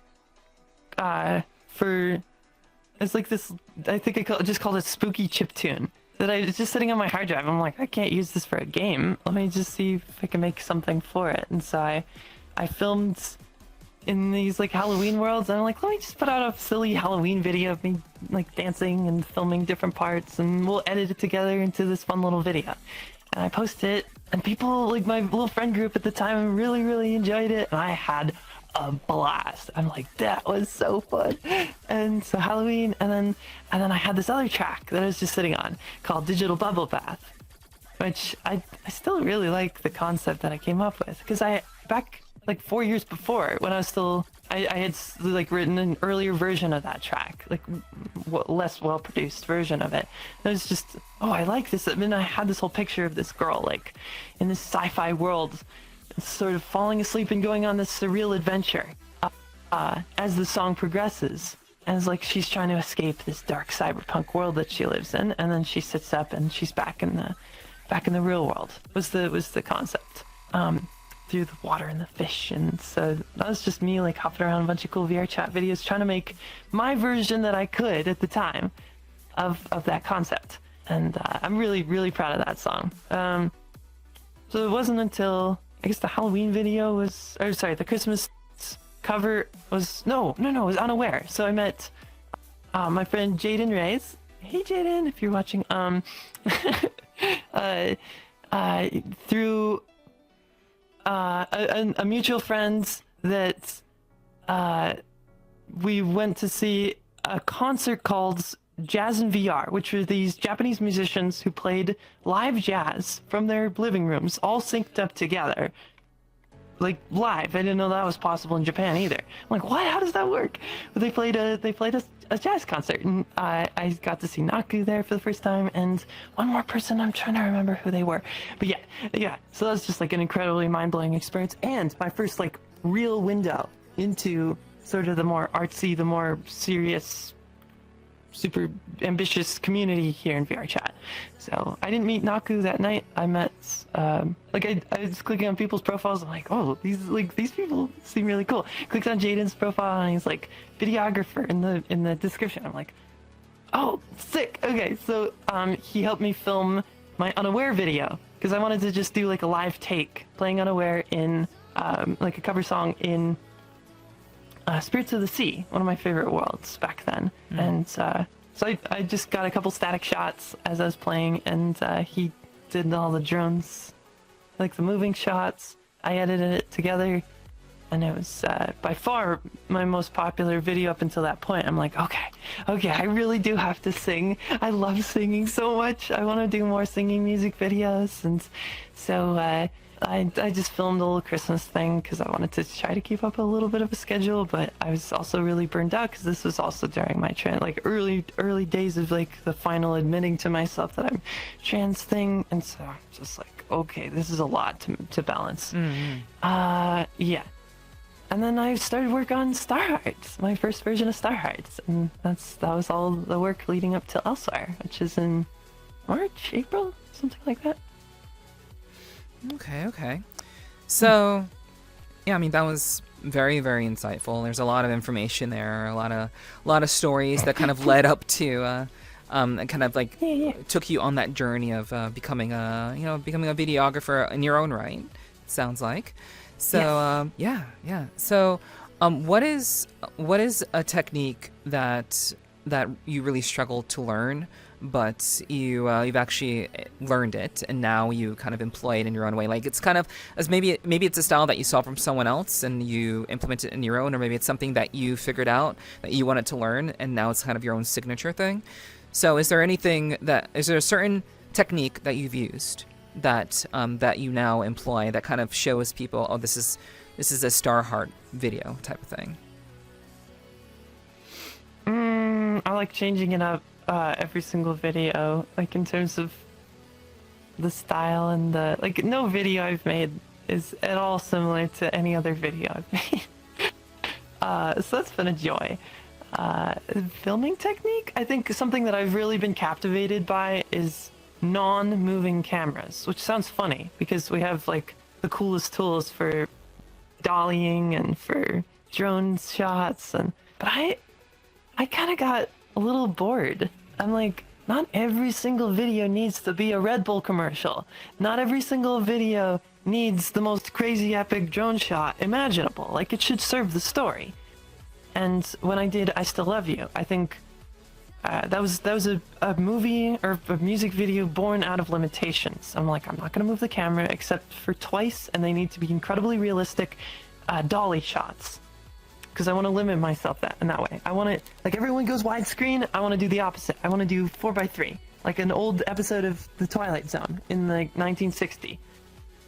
No color. Everyone's so concerned about dynamic range and color, and it's like, oh, we have 15 stops of dynamic range. Ha ha ha! Our sensor can pick up so much. I'm like, oh, I'm sick of it. Like, it's like people stop lighting their scenes because they're like, yeah, we can light our scene from this little one lamp in the corner, and then they'll just turn up our ISO like crazy, and oh, that's such a sensitive sensor. We don't get grain. We don't get noise. How beautiful is this? No, that's a stylistic choice you should make, not because you're like, well, the tools enable us to do that. That's fine, but I miss that all these like these lighting techniques where you're spotlighting, you're creating these pools of lights, almost like a theater production. And because I'm much more drawn to surrealism and to like hyper real, non ultra realistic. Like for realism, I want to watch documentaries, which is funny because I love slice of life, but I don't think slice of lives look like reality or feel like reality. They're very thoughtful. But anyways, yeah. So if there was a signature camera technique, it's not moving the camera. Okay. It's like getting the composition as good as I possibly can, because it should only move if the story needs it to move. All right, got you. Yeah. You are the recipient of the Raindance Immersive Award for Best Music Video in 2024. Yay. For I Still Love You. Do you believe that it's due to those deliberate choices that you made to keep the camera still, to use black and white, or essentially grayscale, to make that? Do you think that's the reason why you won that award, or do you think it was another aspect of your creative process that perhaps got From what got I've been attention? told, there's a couple aspects that they really, really liked about the film, that the judges and curators. They liked, it's like a music video with a story, and I'm really proud of it. I thought it's clever to have this non-linear reveal of what sandcastle on this little note means. I think it was the care and time that I put into each shot. I really liked getting to learn how to build my own world for that music video and getting to light it with old techniques, where I think so many of the other competitors, who, by the way, there's some incredible movies in the, like, I was competing against some really talented VR filmmakers, and I felt pretty surprised to win, to be honest. But they really saw the care that went into every single shot, just like the amount of brightness, the amount of contrasts, the arc, the custom museum that I built to give the museum a sense of like place, and the cohesive journey that you go from bar, or like exterior bar, medieval exhibit, gem exhibit, rooftop. That's all one building, and then the escape, and then I used other people's VRChat worlds for the beach and the trains and things like that, because I didn't know how to build those. But yeah, I mean the museum was a character in the film. And then for the song, I actually recorded. I don't play upright bass, but we had a upright bass player and a real drummer record on the track. And then my friend Lodi, who I met here in VR, he played piano, and he's one of the best pianists I've ever met. And I went to a jazz music school, and he's self-taught, so I was just completely blown away by Lodi. Yeah, so I just like a lot of cool combos. Like, story I was really proud of, very intentional lighting and camera moves and aesthetic, common artistic direction, an original song that people have really, really enjoyed, and those fun like opening harmonies that I was really proud of, like all the layered Starhearts. Did you love me when you left into the night? Yeah. Mm-hmm. Yeah, so whatever I did worked. They liked it. All right, cool. I mean, it's always kind of good to know from the creator themselves, like what is it that they particularly saw in their own work that potentially got them the award. So it's good to hear it from your perspective. Thanks for sharing. Yeah. So, what is your like? It seems like you have like just an innate desire to like make film, anything related to film. So I know, as someone who edits videos, I do editing my own. Of course, I don't make anything as cool as what so many of you all are making. Nah. But I do some editing, and I understand that like when you film something for like an hour and you that's like 10 seconds of content. When you film something for like an hour, in that way, like when you edit it down and get it like the way that you want it to. So how do you manage your time that allows you to create something that is like worthwhile and filming the things that you need to film without having anything get lost, given the large time commitments to film, and also how little you get done once you start get into editing. That's how time heavy it can be in the editing process. How do you balance that? It's funny. Like, the editing process is so fun for me, and it doesn't feel like time consuming at all, because I edit the film in my head before I even bring the footage into the editor. Being the director, like the writer, director, and editor, all as one person, I know what my shots look like. I know which take I'm gonna use. Because I'm like, oh yeah, third take was so good for that shot. Let's just grab that. So all I do is like I go back, look through the footage, double check if that third take really was good, or if I'm like, oh, I didn't notice there's a tracker glitch. Let's see if takes 1 and 2 had a better version. And I'm like, oh, I didn't even see that. There's like this cool expression that my friend's Vinixia, she played Clara, that she did for a moment. So yeah, getting to just assemble it, it's just like chop, chop, chop, chop, chop. And then I slowly whittle it down, and I don't really care about heavy color correction.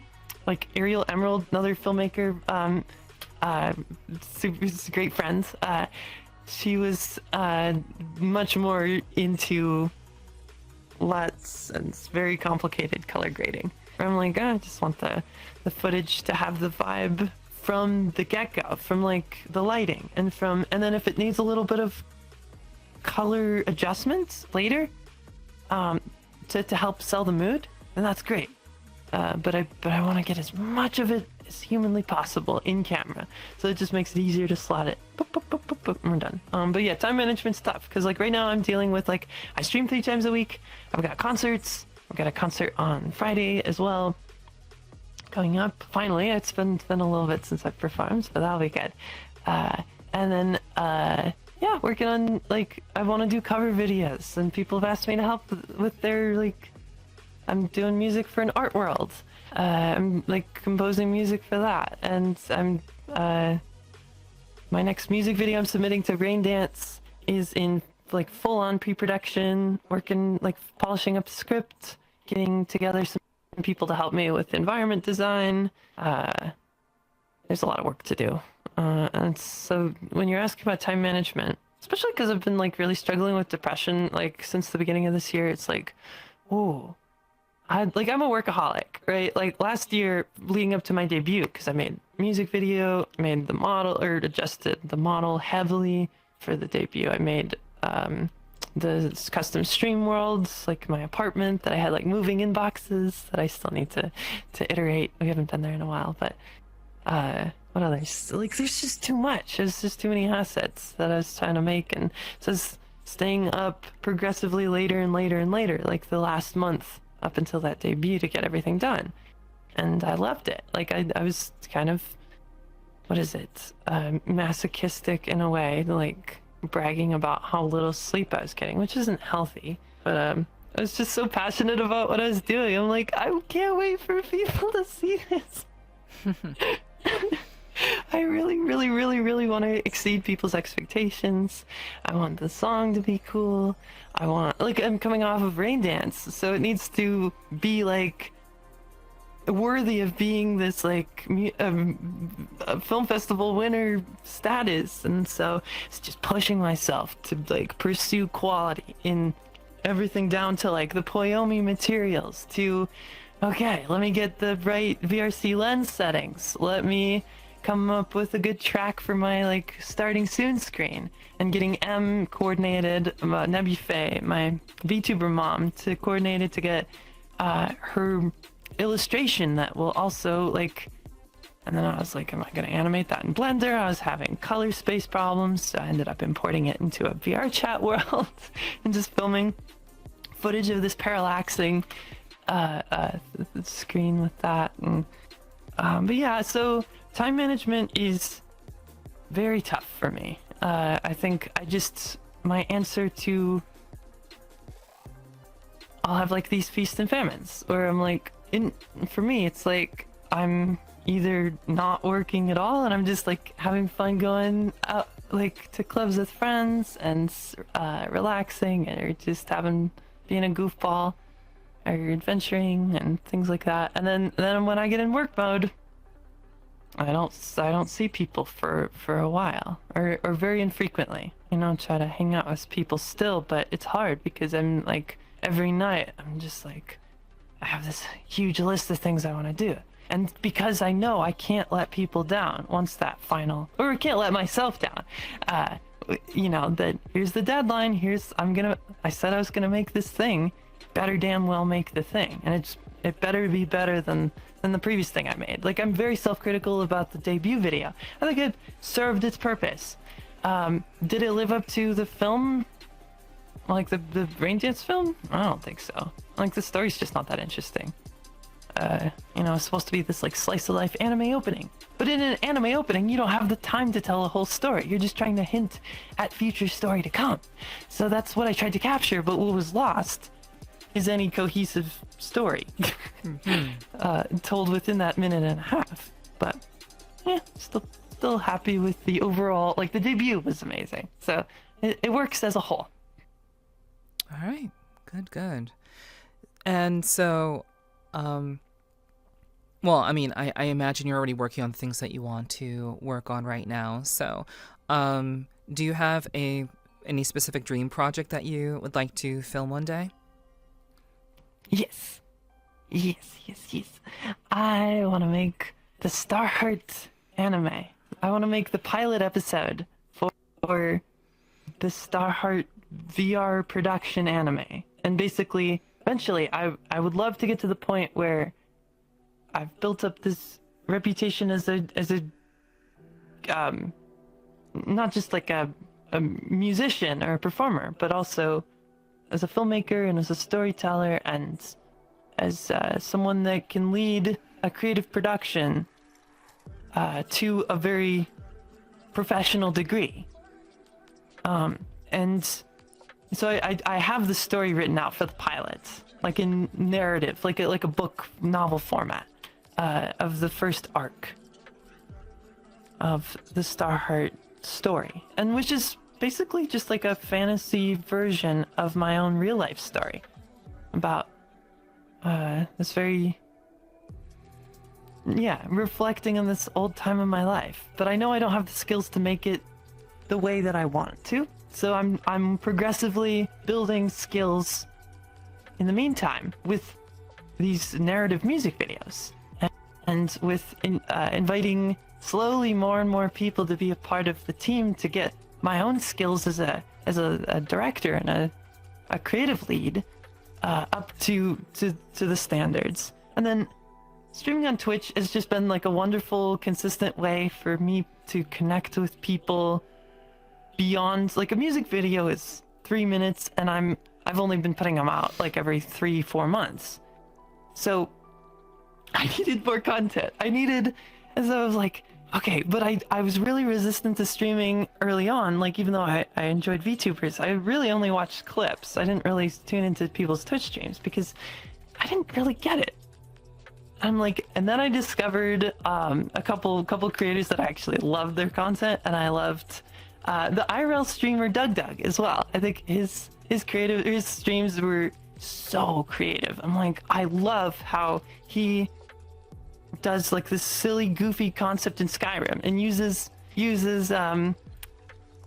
games for like not just for a playthrough, because I can't contribute something to like the game playing community in the way that's like, I'm not a speedrunner, I'm not I come from game development, so I have some insight in how these things are made, and like I have a huge passion for these games. But seeing him like try to collect cheese or spawn wheels of cheese and see before it crashes his game how many wheels of cheese he can spawn in Skyrim was just hilarious. Things like that. So I'm like, what if I play game like so I have enough content or stuff to do on stream, so I can stream regularly enough to make affiliate. I need to stream 3 times a week, and so Tuesdays are my game days, and so I do. So my first Skyrim streams were trying to become the best bard in all of Skyrim, and so it was so fun, like role playing and like running around writing actual songs with chat as we're playing, and then performing them in the inns, like trying to become a famous bard. Because like it all revolves around me trying to pursue my dream of becoming a professional V-singer and tell my story through these films. And do I necessarily want to be a touring musician IRL? No. So what venues do you have as a virtual person, a virtual performer? Well, you have VRChat, but you're limited to 80 people.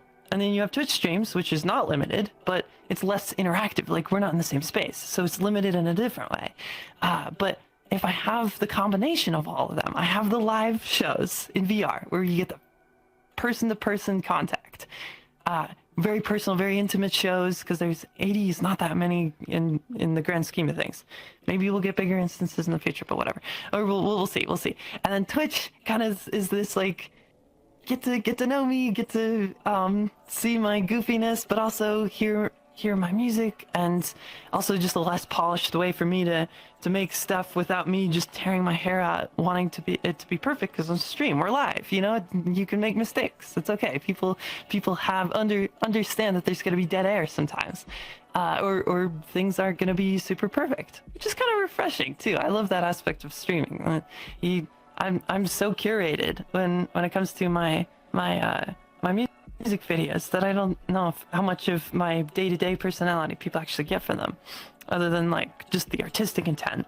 But yeah, so streaming has been incredible for that, and then I'm hoping that there's that aspect, like the final aspect is like the end goal of the music videos is to tell the Starheart anime story, where you journey along with these very, very detailed characters, and then you get to learn my story, and you get to follow this journey through like my story as a person, but as a character, and as someone that I think it'll round out this whole complete thing, where you can either watch that first or you can attend the concerts first, or yeah. So yeah, it'll be exciting to get there. All right, cool. Yeah, I mean, that's great. It's good to know that you have that goal, and I'm sure you'll be able to make it. I'm sure you'll be able to make that eventually. I'm sure, like you're very, very motivated, very, very, very talented already. So it's only a matter of time. So yeah, keep up the good work on that for sure. Yeah. So let's talk about your singing. I think we can talk about that. Sure. So I know you said that you had a period of time where you were singing prior, and then you fell out of it. What was the reason why you fell out of it again? Just really briefly. I didn't find it fulfilling in any way. I just didn't care. I'm like, yeah, okay. Like, I sing, but I don't get anything from it. Okay, gotcha. So, because it wasn't an authentic expression of my music. Mm-hmm. Because I was singing as my old self, and it was too personal, as like my IRL pre-transition self, to go up on stage and be like, hey everyone, look at me. And like whatever I was singing just felt incredibly inauthentic, so I needed to sing through a character, or sing. I mean, yeah, that's like my background was musical theater, so that's how I originally fell in love with singing, was through characters. And then my metal band wasn't necessarily a character in the literal sense, but it was very much not authentic me in a very, it was a very overly masculine caricature Mm-hmm. of myself. Which I wish that I had been more aware of, like, girl metal singers. Then I would have felt more free to be a little bit more authentic in that. But yeah. Yeah, I mean that's normal. Like you're still pretty young. I mean you still are pretty young. So you've learned a lot of things over time, and that was just that was a chapter of your life that was formative in its own way for sure. So so when it comes to singing now, like what is the most significant difference between the way that you sing now compared to how you used to sing?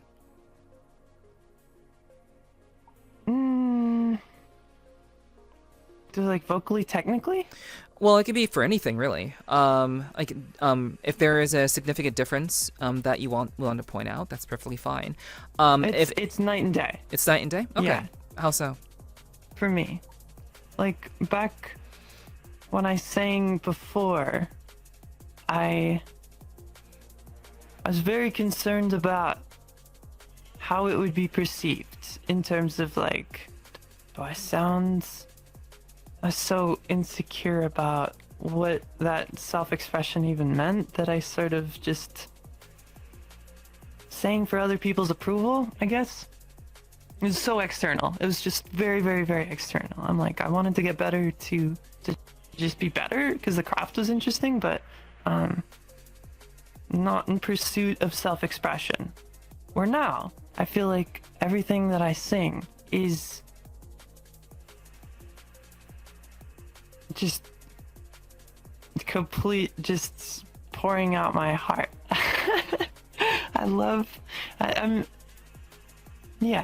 I feel this permission to just sing. Technically the differences were I use a lot more like chest voice, and now I use a lot more air when I sing to sing more how I want people to perceive it, right? Because going from like a more masculine voice to a more feminine voice has been also tricky as a singer, but it's been very fun. And has I didn't really ask you about this when we were talking about your coming to terms with being transgender earlier, but how has did you have any vocal training? Was that something that you worked on yourself, or did you kind of establish your more feminine sound just through trial and error? Yeah, I'm all self-taught on the vocal stuff, so I was wanting to work with a vocal coach because I kind of missed voice lessons, and I thought, okay, there's things that they're going to be able to hear. Like, I don't mind recording myself. That's something I've had that's been a massive help, because I've been making videos of myself since I was a little kid, and recording myself making songs, whatever, so I didn't mind listening to myself. And so one of the ways I practiced was I still love Nora Jones's speaking voice, like her singing voice and speaking voice, and like she has a mellow, low voice, and I'm like, oh, I tried to mimic the way that she was articulating words and try to figure out what makes so it's less about pitch, because I know I'm never gonna have like a super high pitched voice, but I can at least learn about the breathiness and learn about and then half of it was just like talking the way that I wanted to talk anyways, just like I have way too much energy, way too much enthusiasm, and some of that, it comes across as more feminine, right? Some of my limitations on myself is like, oh, people are gonna think that I'm,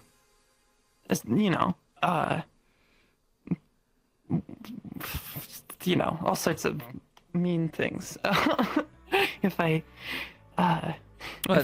talk the way I want to. You mean people are going to say people are going to be negative about the you being very energetic? Is that what you're saying? Yeah. Oh yeah. Over the years, I've gotten so many critiques of people are like you have too much energy, or you're too enthusiastic, or you seem yeah. I've got lots of feedback like that. I was like, chill. Please chill. I see. Well, I mean, the way that you sing, the songs that you typically sing are pretty chill, I would say. Yeah. So, is your energy that you portray when you're not singing, I imagine you bring very similar energy to like when you're singing as well. But your song style, your singing style is very, very relaxed. It's very kind of very melodic. I think that's my combo. Yeah, I like yeah. relaxed and bubbly warmth. I'm like between songs, I get really excited. I'm like, yeah. But then during those songs, I lock in, right? Like the songs are each their own bubble, their own vignette, and I need to pay that song homage properly, whether it's a cover song or it's an original song, right? Each song has its feeling. I can't be bubbly and sing Mad World, right? That would be ridiculous. I can't. It's so interesting that the music carries me on this whole journey. Not that just like the songs that I sing help me bring the audience on a journey, but myself too. Like I start a song and the piano immediately puts me in a different mood. Whatever I'm playing. I mean, as music does, I think music is a journey. That's really why I love music so much too. It's meant to take you somewhere. Yeah. It's meant to make you feel something or remember something. If it's merely just noise, then what's the point? So, I very much enjoy that a lot. And it's good that obviously you have very similar perspectives on that. So what has been the most difficult aspect of presenting yourself as a singer? Now that you've kind of come to terms with who you are as a person, what has been the most challenging aspect to singing and making that work for you?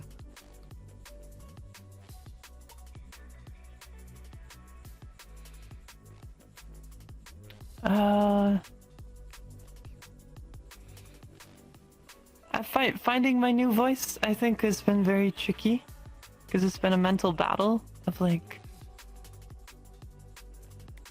I mean, I've been surprised. It's just been pretty recently, as of like 6 months ago, that I didn't know that my speaking voice passed as like a cis girl or whatever. So I've had just in my head, I'm like, I have this 10-year journey ahead of me to get my voice where I want it to be. But then people are already like, oh no, it sounds great. Or not knowing that I was a trans girl. Just from our conversations or whatever. But then always when I would sing, people would know, oh, okay, I hear you have this much different resonance. Because unlearning the way you've learned a song for years is very tricky. My voice resonates in different ways to be able to hit these notes in the way that I want them to. So it's basically relearning so many songs, including my own, in ways that I want people to hear them. That's been probably the most technically challenging aspect. But it's just been so freeing to sing as myself. It's interesting. That's like Starheart's a much more authentic way to sing than my IRL stuff ever was in the past. I mean, one would hope so. A lot of people say like trans people don't know what they want and they're not happy. But I would say the majority of them are very, very happy. It is a journey. It takes work. It takes effort. And from what I've heard, and I do think that it's very much it's good. It's good that you are finding your place, and it is a journey. It takes time. You don't just wake up one day and you're where you want to be. But sometimes you wake up and it's been a couple of years and you find yourself where you want to be, and that's pretty exciting. Pretty awesome when that happens. Hell yeah. Yeah. So I would say, how do you handle how do you handle criticism with regards to your singing? Not saying you've received any, but I'm sure maybe you've received some feedback in the past. Like, how do you as a performer, deal with that? I love criticism. God, yeah, give me. Because I don't know. I want to be better. I want to be the best I can possibly be. So the more critiques I've gotten, like, I had early on. I have this song that's very, very high pitched. I have like that. You say that you care. You know, it's like it goes super, super high, and it's very bright and loud and stuff. And the old way I used to sing it, I wasn't really thinking about the way that I sang, other than just like trying to hit the notes and have good energy behind it. And then someone was like, "Oh, I muted you because it hurt my ears." I'm like, "Oh shit, okay, I gotta make sure not to do that because I don't want to hurt people's ears. You know, I just want to sing this fun high part." So that was great criticism. Another one recently is like, I breathe in very loud. So I'm just thinking about that recently. I want to work on that. Yeah, I don't know. I'm trying to think of like other vocal criticisms I've had on, like, honestly, it's, I think people should rightfully criticize my lack of preparedness when it comes to my piano parts. I'm a singer first, piano player second. I'm what I would call a composer's pianist. I'm like, yeah, I can play my own songs. Not with any great consistency, to the degree that I want to be able to play them. But Naku's a much better pianist, in my opinion. I think his piano playing's excellent, and Lodi like blows everyone I've ever met out of the water with piano. So I really aspire to be better at that. And no one's directly told me that I should get better. But like back in college, I definitely had a couple times where my professors were like, "You should choose a song you know how to play." And I'm like, "Oh yeah, that's good advice." Yeah. All right. And so when you go about learning a new song, or creating, composing a song, what is your process? Depends on the song. I wrote Elsewhere, which if we have time, I'd love to play for you live. Yeah, sure, absolutely. Yeah, cool. I wrote Elsewhere in like an hour. I just sat down at the piano, wrote the whole thing. I'm like, yeah. But then it took me years to figure out how to arrange it until VR. I'm like, yeah, this is the way I want to do it. With this live string section that we recorded. And but yeah, so often my favorite songs I write really quickly because they feel like one cohesive idea that I've had in my head that I'm able to express incredibly concisely. When a song feels like I rework it a lot, it can feel like I lose energy on it. Not always. Like, I Still Love You, I wrote with like really crappy lyrics a long time ago. And just like, I think it was, oh gosh, what are the original lyrics to it? I can't even remember. It was just like garbage. It was just like words to fill in I was like trying to convey some like feelings with it, but I didn't know what the song was about yet. I didn't know what I was trying to express. So I had a professor back then. He was like, "You should rewrite the lyrics." And I'm like, "You're right. These lyrics are meaningless. Let's do that." So I came back the next week, re-recorded with the new ones, with the current ones, and that was an old version of it that I still just with MIDI instruments, and that's fine. Like that version, but the lyrics were so much better, and so I got good feedback on that. I'm like, okay, I don't know where to use this though. What am I supposed to? Because I had, I was still struggling with like, I don't want to put out music as myself. Don't like myself. Yeah, so I just sat on all these songs for a long time. Yeah. I mean, that makes sense. Yeah, I mean, like I said before, like it's very much when you're shifting your identity that people have known you for, and you've already created stuff under that identity. It can be pretty scary, pretty stressful to kind of figure out like what to do with that. Just I can understand that from that perspective. So yeah, I mean, so your process is like you basically just kind of go off of feeling in the moment. Is that how you typically write your songs and arrange them? Is just kind of what you're feeling like working with in the moment, or is there like a direct process like, okay, I'm gonna sit down and write a song now? Do you have something that you're doing, something that you are like putting together in that regard, or is it just kind of flying by the seat of your pants kind of thing? No, there's a couple different ways. So like songs, I'll write at the piano. I'll have like piano patch, notebook, physical paper notebook and pencil. I have on one side my brainstorm page, and on the other side I have finalized lyrics. So on the brainstorm side, I'll just write ideas that are coming to mind. I'm like, I want to write about walking through snow. Okay, that's kind of a nice image. Let's see if I can use that. And right, singing, playing piano, finding cool melodies and chords and things that inspire me to capture whatever feeling that I'm trying to get down. And boom, okay, I had an idea. That's gonna be the opening lyric, and then I write that down on the right side of the page under like verse 1 or chorus or whatever it feels like.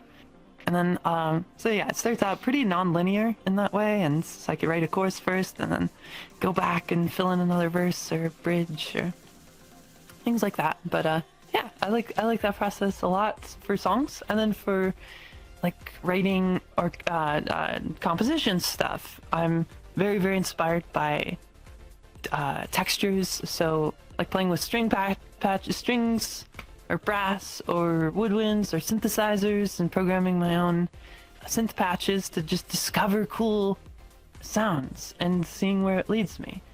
Yeah, like sometimes I'll be working on a song and I'm just like chipping away, like hacking away at this like idea. I'm like, I need to find it. I'm like trying to force myself.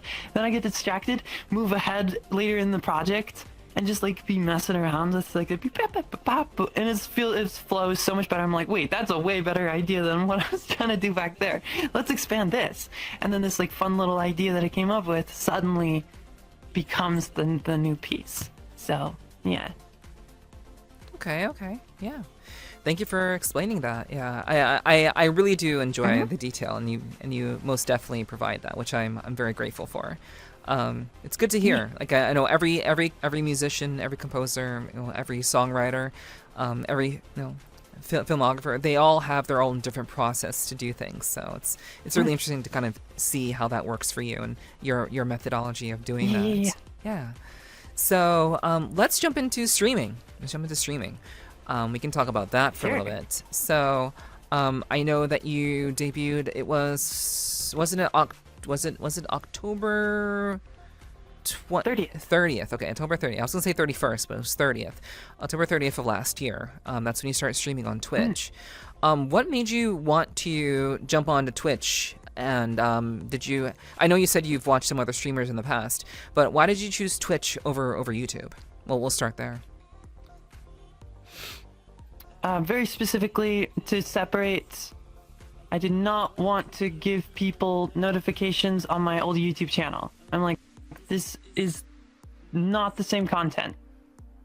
That old YouTube channel was for these ultra polished, or at least very highly curated music videos, and I don't want them to come out all the time, and I want to keep that sort of its own thing. So any subscriber there, if they get a notification from me, it's hopefully worth their time. Twitch is the opposite, right? Twitch is, for me, it's 3 times a week. It could be more. I might think about doing more, but right now I'm at my limit in terms of like, I don't know how to deal with 9 to 12 hours of additional footage being downloaded onto my computer every week. That's a little different than my music video workflow. But okay, this is another consideration. But yeah, so Twitch, I might still like dual stream on YouTube on my Twitch VOD channel. Like I could see doing that in the future. I needed to be comfortable with one platform though, and I saw more VTubers and more streamers on Twitch than I did on YouTube in terms of the like discoverability and collabs and partnerships and like, yeah, I'm like, yeah, I think I'm better suited for this at the moment. Yeah, that's basically why I chose Twitch. All right. And did you have, and aside from singing and connecting with people who know of you for your singing, did you have any sort of game plan when you started streaming? Any kind of content that you wanted to particularly create? Yeah. So I have my my different series. Like I'm almost done with. In my copious amounts of free time that I don't have, I want to finish editing the Skyrim video about challenging this bard to a bard off and writing a diss song about him, and then like that's this whole story I wanna publish on the VOD channel. Like that'd be super fun. As well as like just like performances of the songs that I wrote on stream. Yeah, so like doing just like really goofy, fun, silly ideas, creative concepts that don't fit in within the structure of my music videos, right? These aren't necessarily highbrow storytelling experiences. These are just like, let's laugh and have a fun video to put on while you're having lunch or dinner. Like, I love that sort of vibe. I love the cozy, just hanging out with your streamer friends, whatever. I don't know.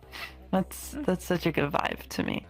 Makes me happy, and like, so to be able to create both kinds of content is so freeing too, because like I could come up with like the stupidest idea on stream, like a song about noodles that I wrote a couple weeks ago. Just like noodles, nothing but noodles. So, I don't know, like, whatever it was.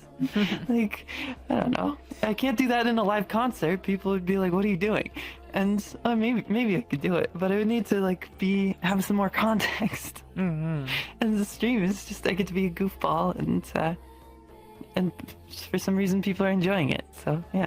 So basically, non-organized, like non-structured, goofiness and fun is your stream content. Telling stories from the craziness and trimming out some of the dead air or whatever that happens naturally in any stream, and like just finding really funny moments. And yeah, so I'm really excited to dive more into editing the clips and stuff, but I can't manage my time well enough to get everything done. So it's yeah. I mean, it's a work in progress. Yeah, for sure. It's definitely a struggle, like for all of us. So when it comes to, I guess, dealing with an audience, you get all sorts of people walking into your stream. What is the overall? Yeah. I guess. Well, I think we already know the vibe of your stream is. I think you've shared that. What is? How do you deal with people who perhaps come in, who are have a certain kind of thing that they want to talk about? People who are just inherently just trying to cause issues in your stream. How do you handle that? And like, I'm assuming you have like your own methodology. What's your own mindset about dealing with people who just want to cause chaos in your chat? I might jinx myself, but I don't really get that many people being annoying. I think my main way, if like a chatter comes in just being an asshole or whatever, and just ignore, because it's like that's the way I've dealt with it IRL or at my concerts too. Like, unless it's different in person, actually. No, never mind. It is totally different in person, because to a certain extent, I think sometimes they're looking for that reaction, and sometimes you can include them into the silliness. Like, I played a bar gig with my metal band back 2017, I think, and this guy like shouted, "You guys suck!" Like while we're doing our sound check or whatever, and so I was like, and I just said, "Hope we change your minds." And then by the second song, he was moshing.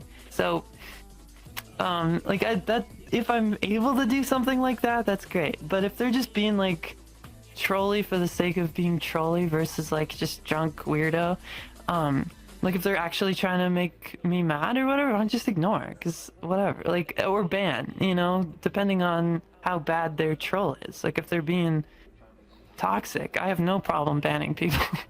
You're not comfy. You're not the vibe. But honestly, like the people that bother to interact tend to be super, super chill. Like everyone's very, okay, occasionally like my Princess Starheart outfit, which is the white dress, I don't have shoes on it. So some people are like, feet. And I'm like, oh, okay. Maybe I should get some shoes on there. But that's also something I've been interesting to consider. It'd be interesting to hear your thoughts on it too. It's like, I'm a very wholesome streamer. Like I think of myself as like a PG-13 sort of streamer. Yes. I swear sometimes, or we play mature games sometimes. I just want comfy vibes and yeah, like I don't get a lot of like I don't really have ambitions to talk about lewd subjects on streams. So I'm like, yeah, I don't know. Like my songs appeal to all ages. I think that suits my personality really well. However, like that, I mean, there is that part of me that is human and enjoys other parts. I just like I want that to be my private life. So it's interesting observing like the difference between the Japanese VTuber community and the Western VTuber community, very where different. I think Western VTubers are allowed to have like a separate personal life, with relationships or with other things. And in my experience, I don't know if you agree with this, the Japanese VTubers communities do not let their oshis really have or they need to be incredibly secretive about their personal lives, and it's much more parasocial. Yes. From what I've seen. Yeah, agreed. Yeah, they're very different in that regard. The Japanese audience is very protective for sure. Yeah. Which comes from the idol culture, and but I'm very specific. Like, we are not friends. We are friendly, Yes. right? We are not. Like, I do not want to do girlfriend role plays because, like, if I ever do ASMR, like, I'm interested in ASMR from like a sound design perspective, and like, but also I'm like I think ASMR is really cool. I love getting the tingles and stuff. Like role plays of like characters and locations, but you can get some creepy people. Let's be honest here. Let's Absolutely. It's I don't really want to invite that. I don't want to create opportunities for people to become more parasocial. I'm like, look, you don't know me. I don't know you.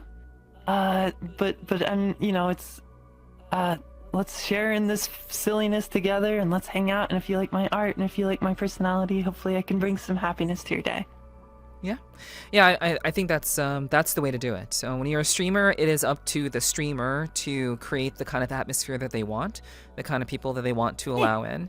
I'm very much I'm very much 18 plus of what I do. I would say say these conversations, I would say my podcasts are very 13 plus, I would say. But overall my content is largely 18 plus. So I mean, it's up to the streamer to really kind of define that. So Yeah. If you don't mind me asking, like what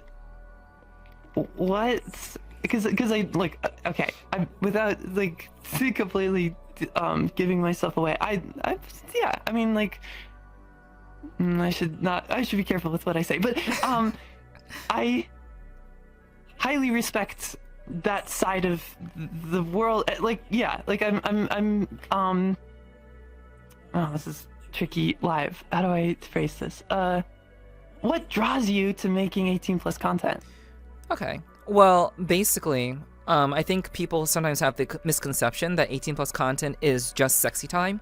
It isn't. It's mainly just it's mainly just, for me, I categorize it under 18 plus mainly because of the kind of language that we use, the kind of topics that we discuss. Okay. Okay. I'm very free flowing. I don't I don't mind conversating about anything really. You don't censor yourself too much. No. As long as I treat all of my viewers like adults, and as long as they conduct themselves with dignity and just are being very cordial and very welcoming and very nice, I encourage a welcoming atmosphere, a very inclusive atmosphere. But I'm also the kind of person who brings in, the riffraff, that my lore is legendary biker queen. So, that's the kind of people I'm going to, because like I'm very flawed. So, but I have a certain attitude since I'm from the New York, New Jersey area. So, Oh, cool. Okay. So like that's basically, kind of long story short, the things we talk about, the conversations we have, to some degree the content that I create, but largely it's just the interactions are meant to not really be for kids. We're meant to be adults here, and just to kind of like have a good time and enjoy conversations and not be uptight about, talking about, what we're into, what we like. Difference of opinion are fine. I get that all the time. So yeah, just That's cool. That's cool. That totally makes sense to me. And yeah, especially because like I also understand why people become LootTubers, but also if you're more broad, like if you enjoy just like the conversation aspect or the atmosphere, I suppose that makes sense to me about creating that atmosphere of a more just adult crowd, like being able to talk about these different subjects or just feeling more comfortable in that space. So yeah, I think that makes total sense. yeah, and like even still, like people still say like I have cozy streams, that blows my mind. Yeah. So I'm not a cozy streamer, that is for sure. But I guess streams can categorically on their own be cozy. So it's kind of what people are looking for, and that's just kind of like what I do. But I think what you're doing is just fine. I do loot content. I do dance. I do dance a lot myself. But at the same time, it's like I also just like having very straightforward, honest conversations with people. So if I'm trying to be family friendly, it's not going to go very well. So it's just is what it is. Yeah. But yeah, you should absolutely do what makes you feel most comfortable, since this is your interview after all. So yeah. But I appreciate the question. Publicly, no, that's really cool to hear, because I was curious, because I do have different sides to myself. My public side, I'm much more comfortable keeping all ages. Like I just want to be wholesome and comfy, and because I like my art, I just feel compelled to keep relatively all ages, I suppose. I don't know. That's just what I make. But I'm still have my personal life. Yeah, you have desires just like any other human. Yes. Yeah. Which is fair, and that is normal, and like that's the kind of thing that we embrace, like in my community. It's just everyone has their desires. They're gonna throw compliments my way. They're gonna say "gub," what I'm doing. That's great. It's fine. it's all in good fun. We're all having a good time. So it's just about creating that particular atmosphere. And with regards to like what you do on your streams and the atmosphere that you create, have you learned, like, what lessons have you learned from when you first started to now? It's been about we'll say about 5 months ish. It'll be not really. It's more like 4. No, 5. It is 5. Yeah, I think around it's 4. 5. It was 5. It's Oh 5. my gosh! Wow. Yeah, ish. Yeah. Oh. Yeah. So lessons. Okay, I love it. Yeah. I absolutely love streaming. I think it's way more fun than I thought it would be, because I was like, hopefully this will be fun. And then I absolutely love it.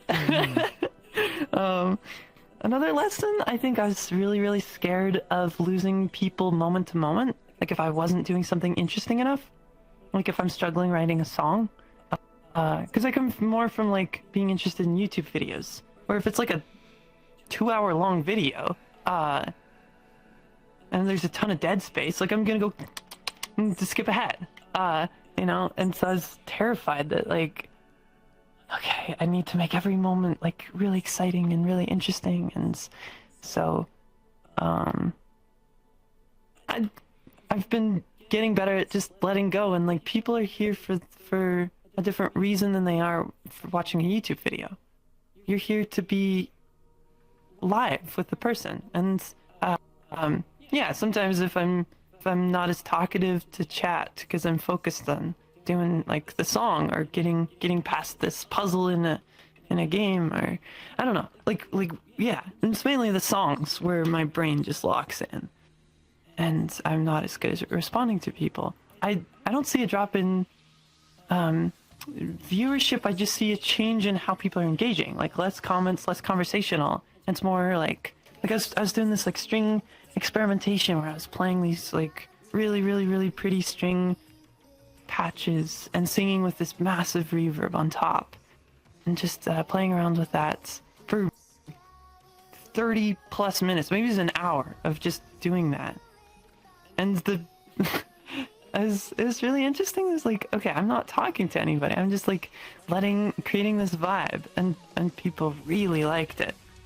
which is cool. And like between little improvisations, I'd catch up with people in chat or whatever. But yeah, so it made me less nervous to but I know like every stream I'm gonna get a little bit better. I'm gonna get better at multitasking, monitoring OBS and checking chat, and I'm a little bit scatterbrained sometimes, or I feel bad when I don't respond to people right away, because it doesn't feel good as a chatter to like write a message and then the streamer doesn't see that message. So I always feel bad if I miss messages, because I'm very talkative, and I love when people want to talk. So yeah, I don't know. It's been a learning journey. Yeah. I think trying new things, I think, is one of the key components of streaming. Being willing to try something that you naturally enjoy doing. That's really kind of the key thing. If you are enjoying yourself, then I think chat also will enjoy themselves. But of course, it is good to keep an eye on things. Like I wouldn't get too caught up in the numbers. I still don't get caught up in the numbers, even after doing this for about 2.5 years as Nepherti.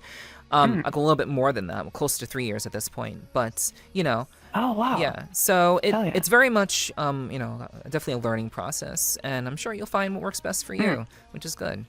Yeah. Is there anything that you were surprised about when you got into streaming that you didn't expect to happen or didn't expect to occur before you started streaming? There's something that you found surprising when you got into it.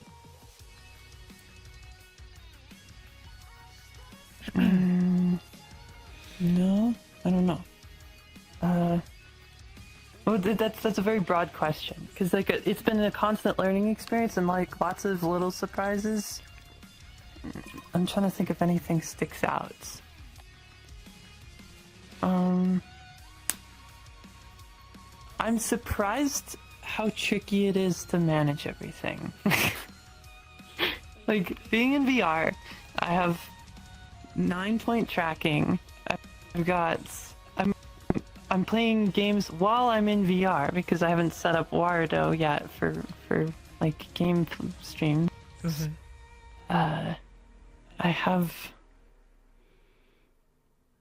so many overlays. Like I would like to simplify that to make it a little easier, so I don't have everywhere. So I don't. But again, maybe I'm a little too concerned with numbers, but also it's like I really, really, really want to make a living, and I want to see what people are resonating with and what people are definitely not. And it's interesting, like week to week, to see, okay, are the numbers less for second week of Portal 2 because people missed week 1 and are just kind of jumping into the middle of it, or is it not fresh anymore, and so they want to see something different? And I don't know how much insight I can gain from just, especially I'm such a small streamer still, from week to week numbers. But it's and part of it's my fault if I forget to post on social media because I don't have any bots or auto posts set up. And be like, the technical aspects, and editing's really exhausting with this much footage, because unlike my music videos, which I can edit in my head because I know what all the shots look like, going through like 3 or 4 hours of footage, like I don't do streams as long as you. I was looking and you have like 8-hour streams or something. I'm like, wow, that's awesome. Yeah. I don't have the endurance for that. I get tired of like 3 or 4 hours. That's fair. That's the minimum, I would say. So it's not bad that you're done after that, and you don't have to do very long streams either. You don't have to do what I do. I do them for my own reasons. So yeah. Yeah. But go on. I don't know. I love it. Okay. I'm learning journey. Cool. I did want to ask you, what is this is kind of jumping a little bit backwards, but I know you were a part of the AF routine. You did some performances. Oh yeah, did you see that video? I have not seen the video, but I knew that you participated in it. So I did want to ask, like, do you have any I imagine all of your performances are pretty memorable. But I guess, do you have a particular one that maybe kind of, just is like a cut above the rest, an experience that is just like really, really will stay with you that you've had so far in terms of performing and being a live singer? So many. Oh gosh, how do I pick? I sang a really cool concert. This Japanese jazz singer here in VRChat, Shina Baobao, I think is her username, and I just call her Sheena. She has pink hair, always like super well dressed, and she sings jazz live with some other players, and so she's invited me to several different Japanese events, and one of them in particular was just a small intimate concert with her opening and then me playing the second half, just 30 minutes each. We were in this really cute world where it's all these, it was like nighttime, but there's crickets and beautiful stars and blankets laid out on this lawn, and this little gazebo out in the middle, between this little pond or whatever, where the stage was. And there are lots of little huts of pretty lights everywhere that you could sit in and watch, and that was an amazing concert. Like, the timing was perfect, and I saw so many friends just want to be there, and I announced it just like the day or two before, because it's just supposed to be a little pop-up, but we had a queue, and my voice was locked in. Like, I felt really, really good singing that day, so I just remember it being exactly the vibe that I wanted to create. A lot of times if I play or if I sing and play at people's events, I don't have any control over the atmosphere. A lot of these bigger festivals, super, super fun, but I wouldn't call them comfy. I would call them like festival sort of vibes, or more like, I don't know, hard to describe. Like cool, like an experience, but not necessarily comfy. Where I wanted to make it feel like people are just like the old days of me just playing in public worlds, these cozy worlds. Just get out my piano, play some soft tunes, and sing, and then that on a big scale. If I can scale up the cozy concerts, that's the dream. Okay. So we always talk about, I'm glad you can answer that question for me, but we always talk about the Sweet Talking podcast. It's partially because of, just the vibe that I like to create on here, but also because I always ask about people's love lives on here, as long as they're cool with that. Oh, okay. We talk a little bit about that. Sure. I think it's... That is the name of the Sweet Talking. Yes. Yeah. So I do like to ask about that because I think it provides some good insight, some interesting insight into people's psychology, their values, Sure. what are they interested in, what matters to them when it comes to relationships, platonic and romantic. Absolutely. So awesome. Yeah. So I typically just go off. I typically just do this right off the rip. Are you single? Yes. Yes, I am. Okay. Is your desire to be single, is that a personal desire, or just you haven't found someone that fits that bill yet for you? No, it's completely intentional. Right now, okay. How deep do we want to get on this? Oh, go please. Well, okay. Be as detailed as you like. I mean, keep it within the question itself. But yeah, to like a respectful extent. Yeah. No, I'm single by choice. Doesn't mean that I don't go on dates and stuff. I consider myself poly. I have too much love to feel like it could just be for one person. That's definitely my experience with relationships in the past. And like in VR and real life and stuff. I've never met anyone poly in real life though, so it's always been about respect, and it's always like, okay, you know, respecting boundaries and being like, if they're not poly, then I'm not gonna disrespect that, obviously. But yeah, I don't think it was necessarily a good fit, but I don't think I was ready to date IRL anyways. VR's been great to explore that side of myself for sure. I'm like straight up lesbian. I love girls so much. I love girls. Same. And Well, bisexual, but I really do like girls. Like that's where I lean. Yeah. hell yeah. Girls make me happy. I love girls. Yeah. Okay. So Alright. I think that was just I'm too career focused to necessarily commit to a relationship, like a full-on relationship. And so it's been great to be able to have intimacy and have romantic connection with people, especially like other poly people that can get things that I can't give them, which is mainly time, from other people. You know, we can still have a connection. We're not quote unquote dating necessarily, but we're still able to be close. I think that's how I've or the types of people that I've been able to connect with. Yeah. Okay. So, given that you haven't really found anyone IRL that is poly, are you has your experiences with interact with people, despite being very career focused right now, have your experiences been very much VR experiences with people, romantically and platonically? Yeah. Well, I mean, before VR, I did date quite a bit. I just had a lot of confusion about aspects of that, because before VR, I didn't really know who I was yet. You know, I just assumed I was a dude who liked girls, and that was pretty normal for most dudes. But for some reason, I felt incredibly uncomfortable with aspects of that dynamic, where the way that people saw me, like girls would want a guy to be more masculine and to be a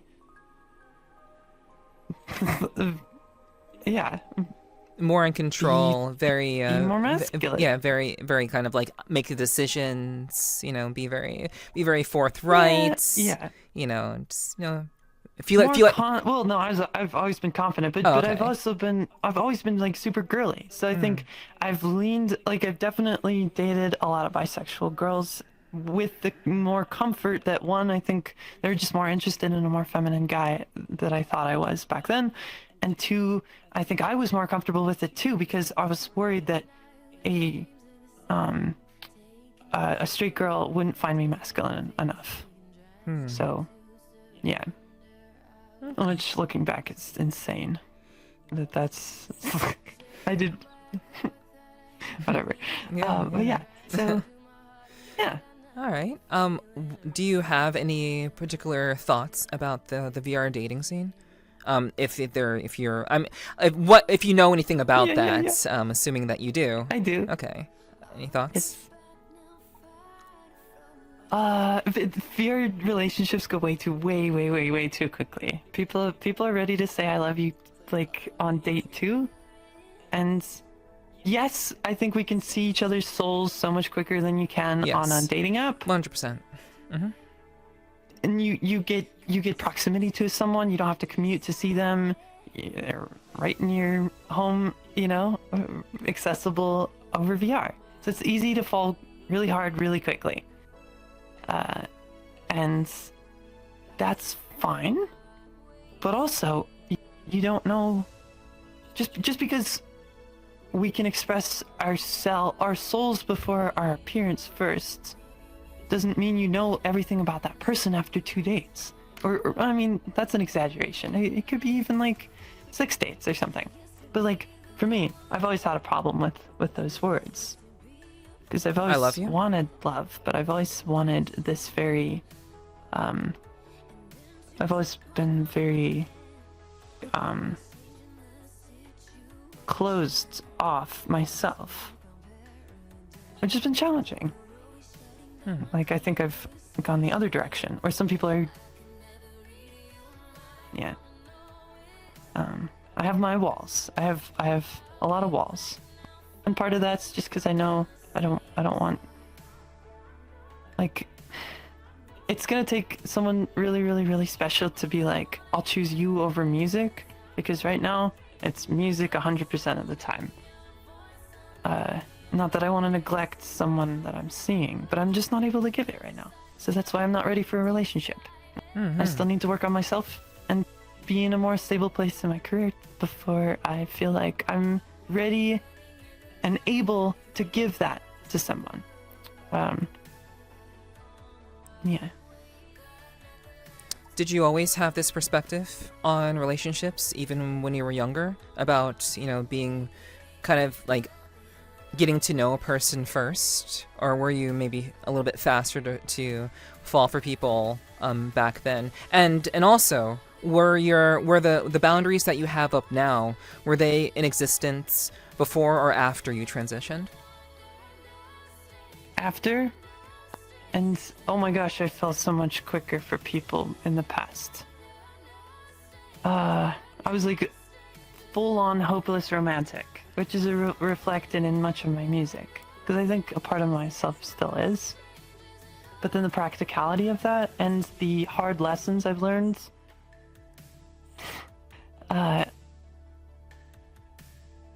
hurting people in the process of getting close to somebody, but not ready, or too much stuff that I need to work out in myself, has made me a lot more cautious about, because I feel things, I feel emotions just so strongly, whether it's just utter joy and just excitement, or whether it's just complete despair, or when I love, it's a lot. And I'm nervous to get to that point, I suppose, because I know it's all consuming in some ways. For me, that's, if I feel that way about somebody, I do dumb things like write songs for them and sing them for them, and that doesn't work if the person doesn't like you back. Wow. I mean, yeah, that's pretty reasonable. I've written some good songs over the years, but yeah, just yeah. I mean, that's good. I mean, I think it's normal. I think for people to figure themselves out and to really be protective of themselves, to really assess who they are and what they want, is, I think, something that not a lot of people do in the VR scene. I think people, like you said, people are very, very fast to just jump into things very, very quickly. So the fact that you take your time with things and you've really been assessing yourself and you know what your goals are and your ambitions, I think that's very laudable. It's very like respectable, I would say, that you do that, and that you're careful to not, bring people into your world where they could potentially be hurt because they don't quite understand the kind of commitment and love that you have for your creative desires. I think that's great. It's good that you're very cautious about that. Yeah. So what are some things that you particularly look for in a person? Like if whenever that happens, what are some things that you find important about that person, or would want to see in someone who is, that you're with, despite being polyamorous? Yeah. I would say needs to be artistic in some way. Like, has to understand the arts to some degree. Whether that's like, whether they're actually like a content creator or an artist, I don't think that matters. Like, I don't necessarily want to, like, I'm not seeking out other content creators or other artists for their art because of, like, the prestige, or, I don't care about that. I just want them to understand why I care about my art so much. Like, have some empathy with that aspect, because I've been very interested in people in the past that I realized, like, we connected on an intellectual level, but then when I came to the art side, there was no common ground. Like, I worked on this, like, little animated short with these crazy looking monster characters, like, going about their regular life, and this girl, I sent the girl the video, and she's like, "Oh, that's weird. That's super weird." She didn't get it at all. I'm like, oh, it totally changed my opinion of her. Yeah. Not like a negative way, but I'm like, oh, I don't think we're compatible. Like if you don't get what yeah. So it has to be creative in some way. I think has to not necessarily be self-conscious. Like, is okay laughing at themselves and being with someone who's a complete goofball. Like, I need someone that me being a silly, goofy person makes them like me more, not less. Because I've had in the past people that because like I would say I was pretty standardly attractive in the IRL. Like I didn't see it, but I've had people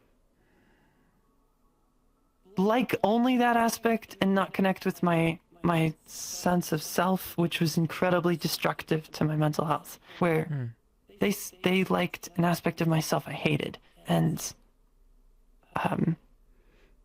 then this girl was embarrassed of me when I was just being silly, like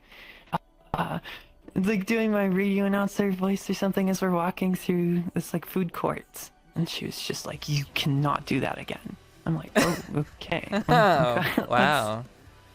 I was just trying to be funny. Yeah. Yeah. I want. Yeah. So I guess end of the day, having a little bit of sense of humor about me and her and whatever. Yeah. Yeah, I think those are all reasonable things. Yeah. But the really wild thing is, I think what you said they're all very important things, I think for anybody. But one thing you didn't say, which everybody typically says, I usually have to stop people from saying this because everyone says it, like communication. That's like being able to like. I mean, that's a given. Yeah, okay. I guess it would be a given, I suppose. But yeah. But yeah, I think so. Yeah, I agree. Like being able to talk things out and communicate in a way that's that you're not talking past each other. Yeah, of course. Yeah. Okay. I mean, yeah. Yeah, I want to feel that connection. I want to feel that resonance, that we're clicking, and that we are communicating. Like we're really, really on the same page. Not about everything, but about that we understand that we're hearing each other. We're really, really hearing each other. Mm-hmm. Yeah, I mean, I think that's what anybody would really want in a relationship. I think that's, you know. I think they don't work without that. Yeah, absolutely. Well, I mean, I guess you've already mentioned some red flags, so we don't really even have to cover that. You've already mentioned some, so, let's see. I mean, your career is very much important to you right now. Like, do you think? Well, let me see. How could I word this? What changed with regards to you? You said you fell in love pretty quickly in the past. What changed? What made you no longer be that hopeless romantic that you once were? It's a great question.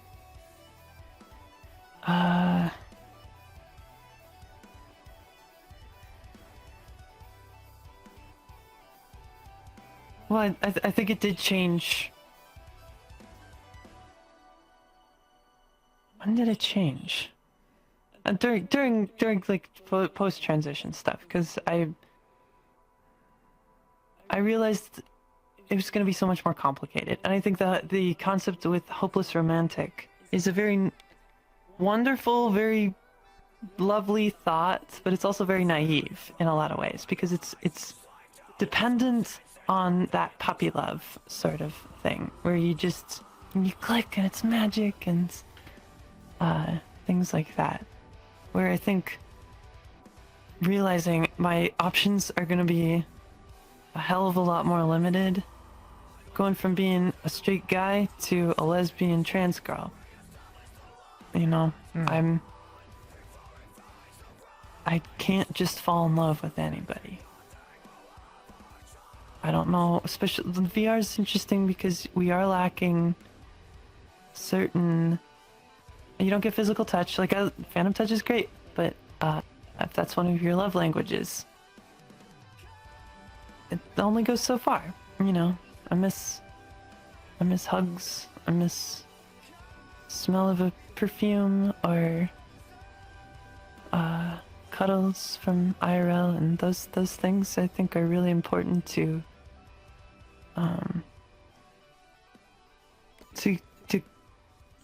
to figuring out what your chemistry with somebody is. Not to say you can't find chemistry with someone in VR, like I have, for sure. But yeah, just being a little bit more jaded, I suppose. Has changed my opinion. Not wanting to hurt people again, even though I keep doing it, and I don't mean to.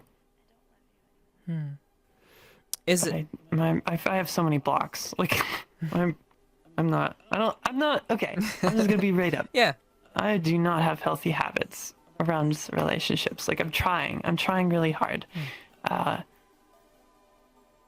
I don't think I can let myself do that without risking that. Yeah. Which is fine. I honestly think, like, a lot of people don't realize aspects of themselves that potentially hurt other people. They typically point the finger at someone else. They're not willing to criticize themselves and really work on themselves. And I think that really hinders a lot of people from having healthy relationships. So the fact that you're aware of that, aware of your shortcomings, is just another way for you to not only work on yourself, but also just, work on the things that are most important to you. I think that makes perfect sense to me, honestly. Yeah. And it's the first step. Yeah. Got a lot of work to do. and I think that's something that anyone should really do in any sort of situation, any sort of romantic situation, or just even being friends with people. So, have your walls up, protect yourself. I have my own. I think it is problematic if you don't have any boundaries. A person should absolutely have boundaries. So yeah.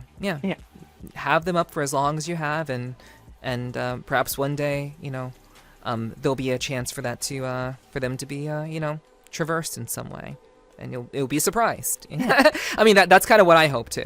For at some point, because I'm also like, I'm very focused on what I'm doing creatively. I don't have any sort of relationships like that, so I get it. It makes sense. Yeah.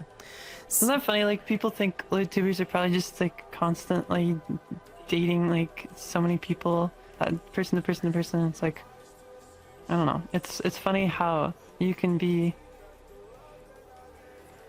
just like that. That doesn't have to be your whole personality, right? Just because you enjoy that aspect of yourself, like, it doesn't need to dominate every aspect of your life. But, Yeah. Be creative. Be interesting. Don't let that helps. Yeah. And not many people are. Just real talk. Please get hobbies, people. Yes. It's so much more fun to talk. 100%. Yeah. People just date all the time, and they have no sense of who they are because they keep trying to fill the void with a person. And the point of relationships is not to fill the void with a person, it's to have the person complement the void that you've already filled, or to fulfill something within them that they and vice versa, I would say. Yeah, at least that's what I think of it, at least. Yeah. All right, so a couple more questions for you. Where would you like to be in 2 years?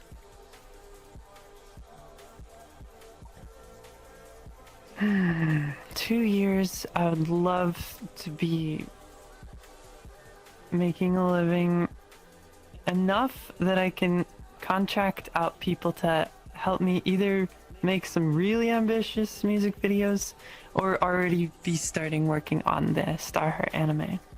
I think I'm doing exactly what I want to do right now. I just want to do it better and with more support. All right.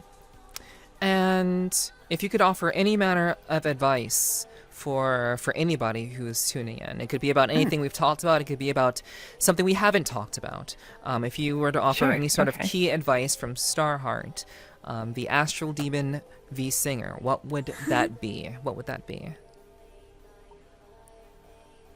My advice, it's okay in creative works to fail. I think failure is something we're really scared of right now, as a society, as a culture. Because especially with social media, everything you do is posted, or it's really hard to get away from failure. But it's vital to learn new things, to fail. The first time I tried photography, even though I've always loved movies, when I got into film photography to really pursue it seriously, I took so many garbage photos. And I felt so much jealousy of people that picked up a camera and could immediately take great photos. I'm like, why can't I do that? But I needed to learn, and I needed to take 1,000 terrible photos before I started taking something that was more intentionally good. And to be okay with not being good at something. I think that's actually beautiful, because if you like doing something, you should just do it anyways.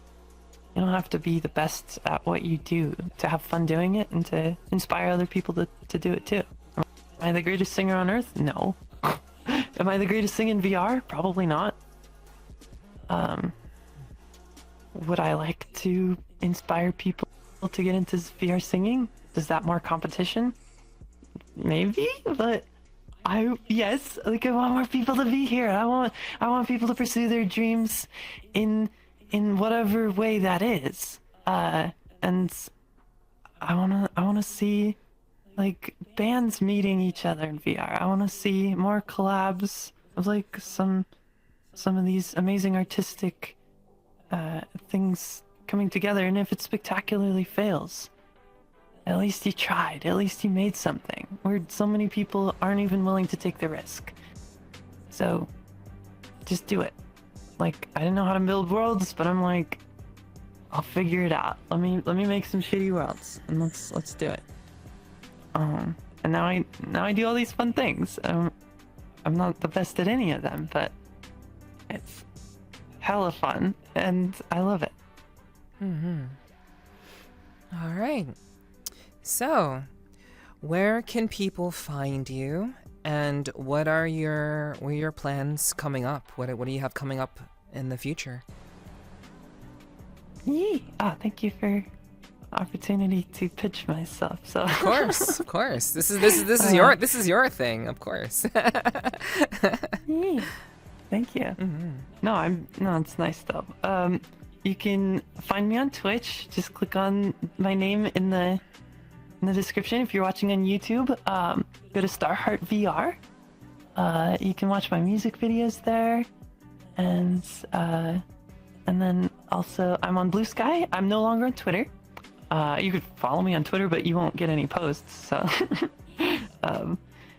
yeah, I'm on Blue Sky for shower thoughts and updates on posts. You can join my Discord. If you go to my Twitch, I have a link to join the Discord. Come hang out with the community, get updated on watch parties and events and streams or whatever, and shows, yes. And then I have a VRChat group called Starheart Station. If you want to come attend one of my shows in person in VR, that'd be cool. Super cool to meet anybody at the show. I don't bite. Feel free to come chat with me. I love talking with people after shows. So yeah. That's all. That's a lot. That's a lot of channels, but yeah. And there you go. And what do you have going on, in the near future? Oh, right.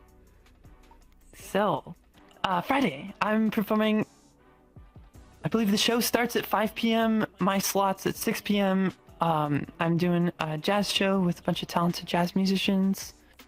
So that'll be really cool. It's at the Jazz Lounge. Details will be posted in my Discord server and on Blue Sky.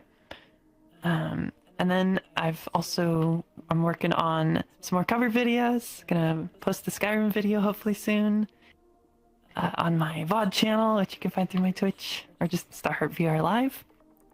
And then my narrative music video, which I'm not gonna. Should I reveal the name? It's a work in progress name, so I don't know if I'm gonna stick with it. But yeah, that'll be really cool. It's very, very intense, kind of dealing with my darker self. So yeah. Nice. You know, I like I love the juxtaposition between, you know, light and dark, shadow and self. Me too. I enjoy that a lot. So okay, Yeah. very cool. So you know, I'll take this opportunity to pitch myself as well. So. So if you're watching this live, thank you so much for watching it live on Twitch. If you're not watching this live, you can find me on Twitch at Nepherti with 2 eyes. You can also find me on Twitter with 2 eyes, Nepherti with 2 eyes. And if you're watching this live on Twitch right now and you don't know where my YouTube is, you can find me on YouTube at Nepherti with 1 eye, since that's technically how it's meant to be spelled. But these days, I'm thinking about just making it both eyes, just for the hell of it. I'm thinking about it. But anyway, you can find me on YouTube for the time being, Nepherti with 1 eye. And if you'd like to get more information about upcoming guests that we have on the podcast, you're more than welcome to follow me on Twitter, once again, at Sweet Talking Pod, and you can get information about that. And also, I recently decided to go ahead and pull the trigger on having a blue sky also, since there are people there. It is not a complete wasteland. So I've made a blue sky. It is relatively open. I just made some posts recently, and you can find me there at Nepherti with 1 eye. Since I was able to get my name there pretty early on. But yeah, and if you'd like to support what I do on YouTube, because I don't really have any monetization on YouTube at all, I do mostly everything through Twitch. If you'd like to support me and help my content, make it worth my while a little bit more, find me on Patreon, patreon.com/Nepherti. And you can find various stages of help, which you can subscribe just starting at $1, and there are various tiers for you to choose from there if you are at all interested in helping me out, and also getting the exclusive post conversations with many of my guests. So if you're interested in that content, you can find that over at Patreon. It is exclusively there. But we're going to be wrapping things up with the recording on the YouTube side. So those of you who are watching on YouTube, we'll be wrapping things up for you guys. But we will be continuing with an additional 30 or so minutes of conversation with Starheart and covering some additional topics we didn't get a chance to cover during the actual podcast. So if you're interested, again, in seeing that conversation, you can find me over at Patreon, and you'd be able to pick that up for the small sum of $3, or just subscribe, and you can get access to all of the previous conversations that I've had in the past. All right, so but thank you all so much for tuning in. I appreciate you, those of you who are watching live, those of you who are watching on YouTube, thank you very much for tuning in, and I hope you all enjoyed yourselves. And Starheart, it's been great to have you on. I appreciate it. We learned a lot of information, a lot of new stuff that I had no idea about you about, and I think I've learned a lot. So thank you. No, thanks for having me on. This has been a pleasure. Yeah, hell yeah. I'm definitely glad that we had a chance to make this happen. And if you guys enjoyed tonight's podcast, please be sure to leave a like. Leave a comment. Likes definitely do help in the algorithm, so please do that. I'm still very, very tiny. Lots of people don't even know that these exist, so please check them out. Please hit me up with a like. I really would appreciate it very, very much. And thank you again to those of you who are watching live, and those of you who are watching on YouTube. I sincerely appreciate your continued support. But until next time, we're going to go ahead and wrap things up. Thank you again for being on, and thank you guys for tuning in and supporting episode 55 of the Sweet Talking Podcast. I really appreciate all the support, and I look forward to seeing you all next time. Bye-bye. Bye-bye.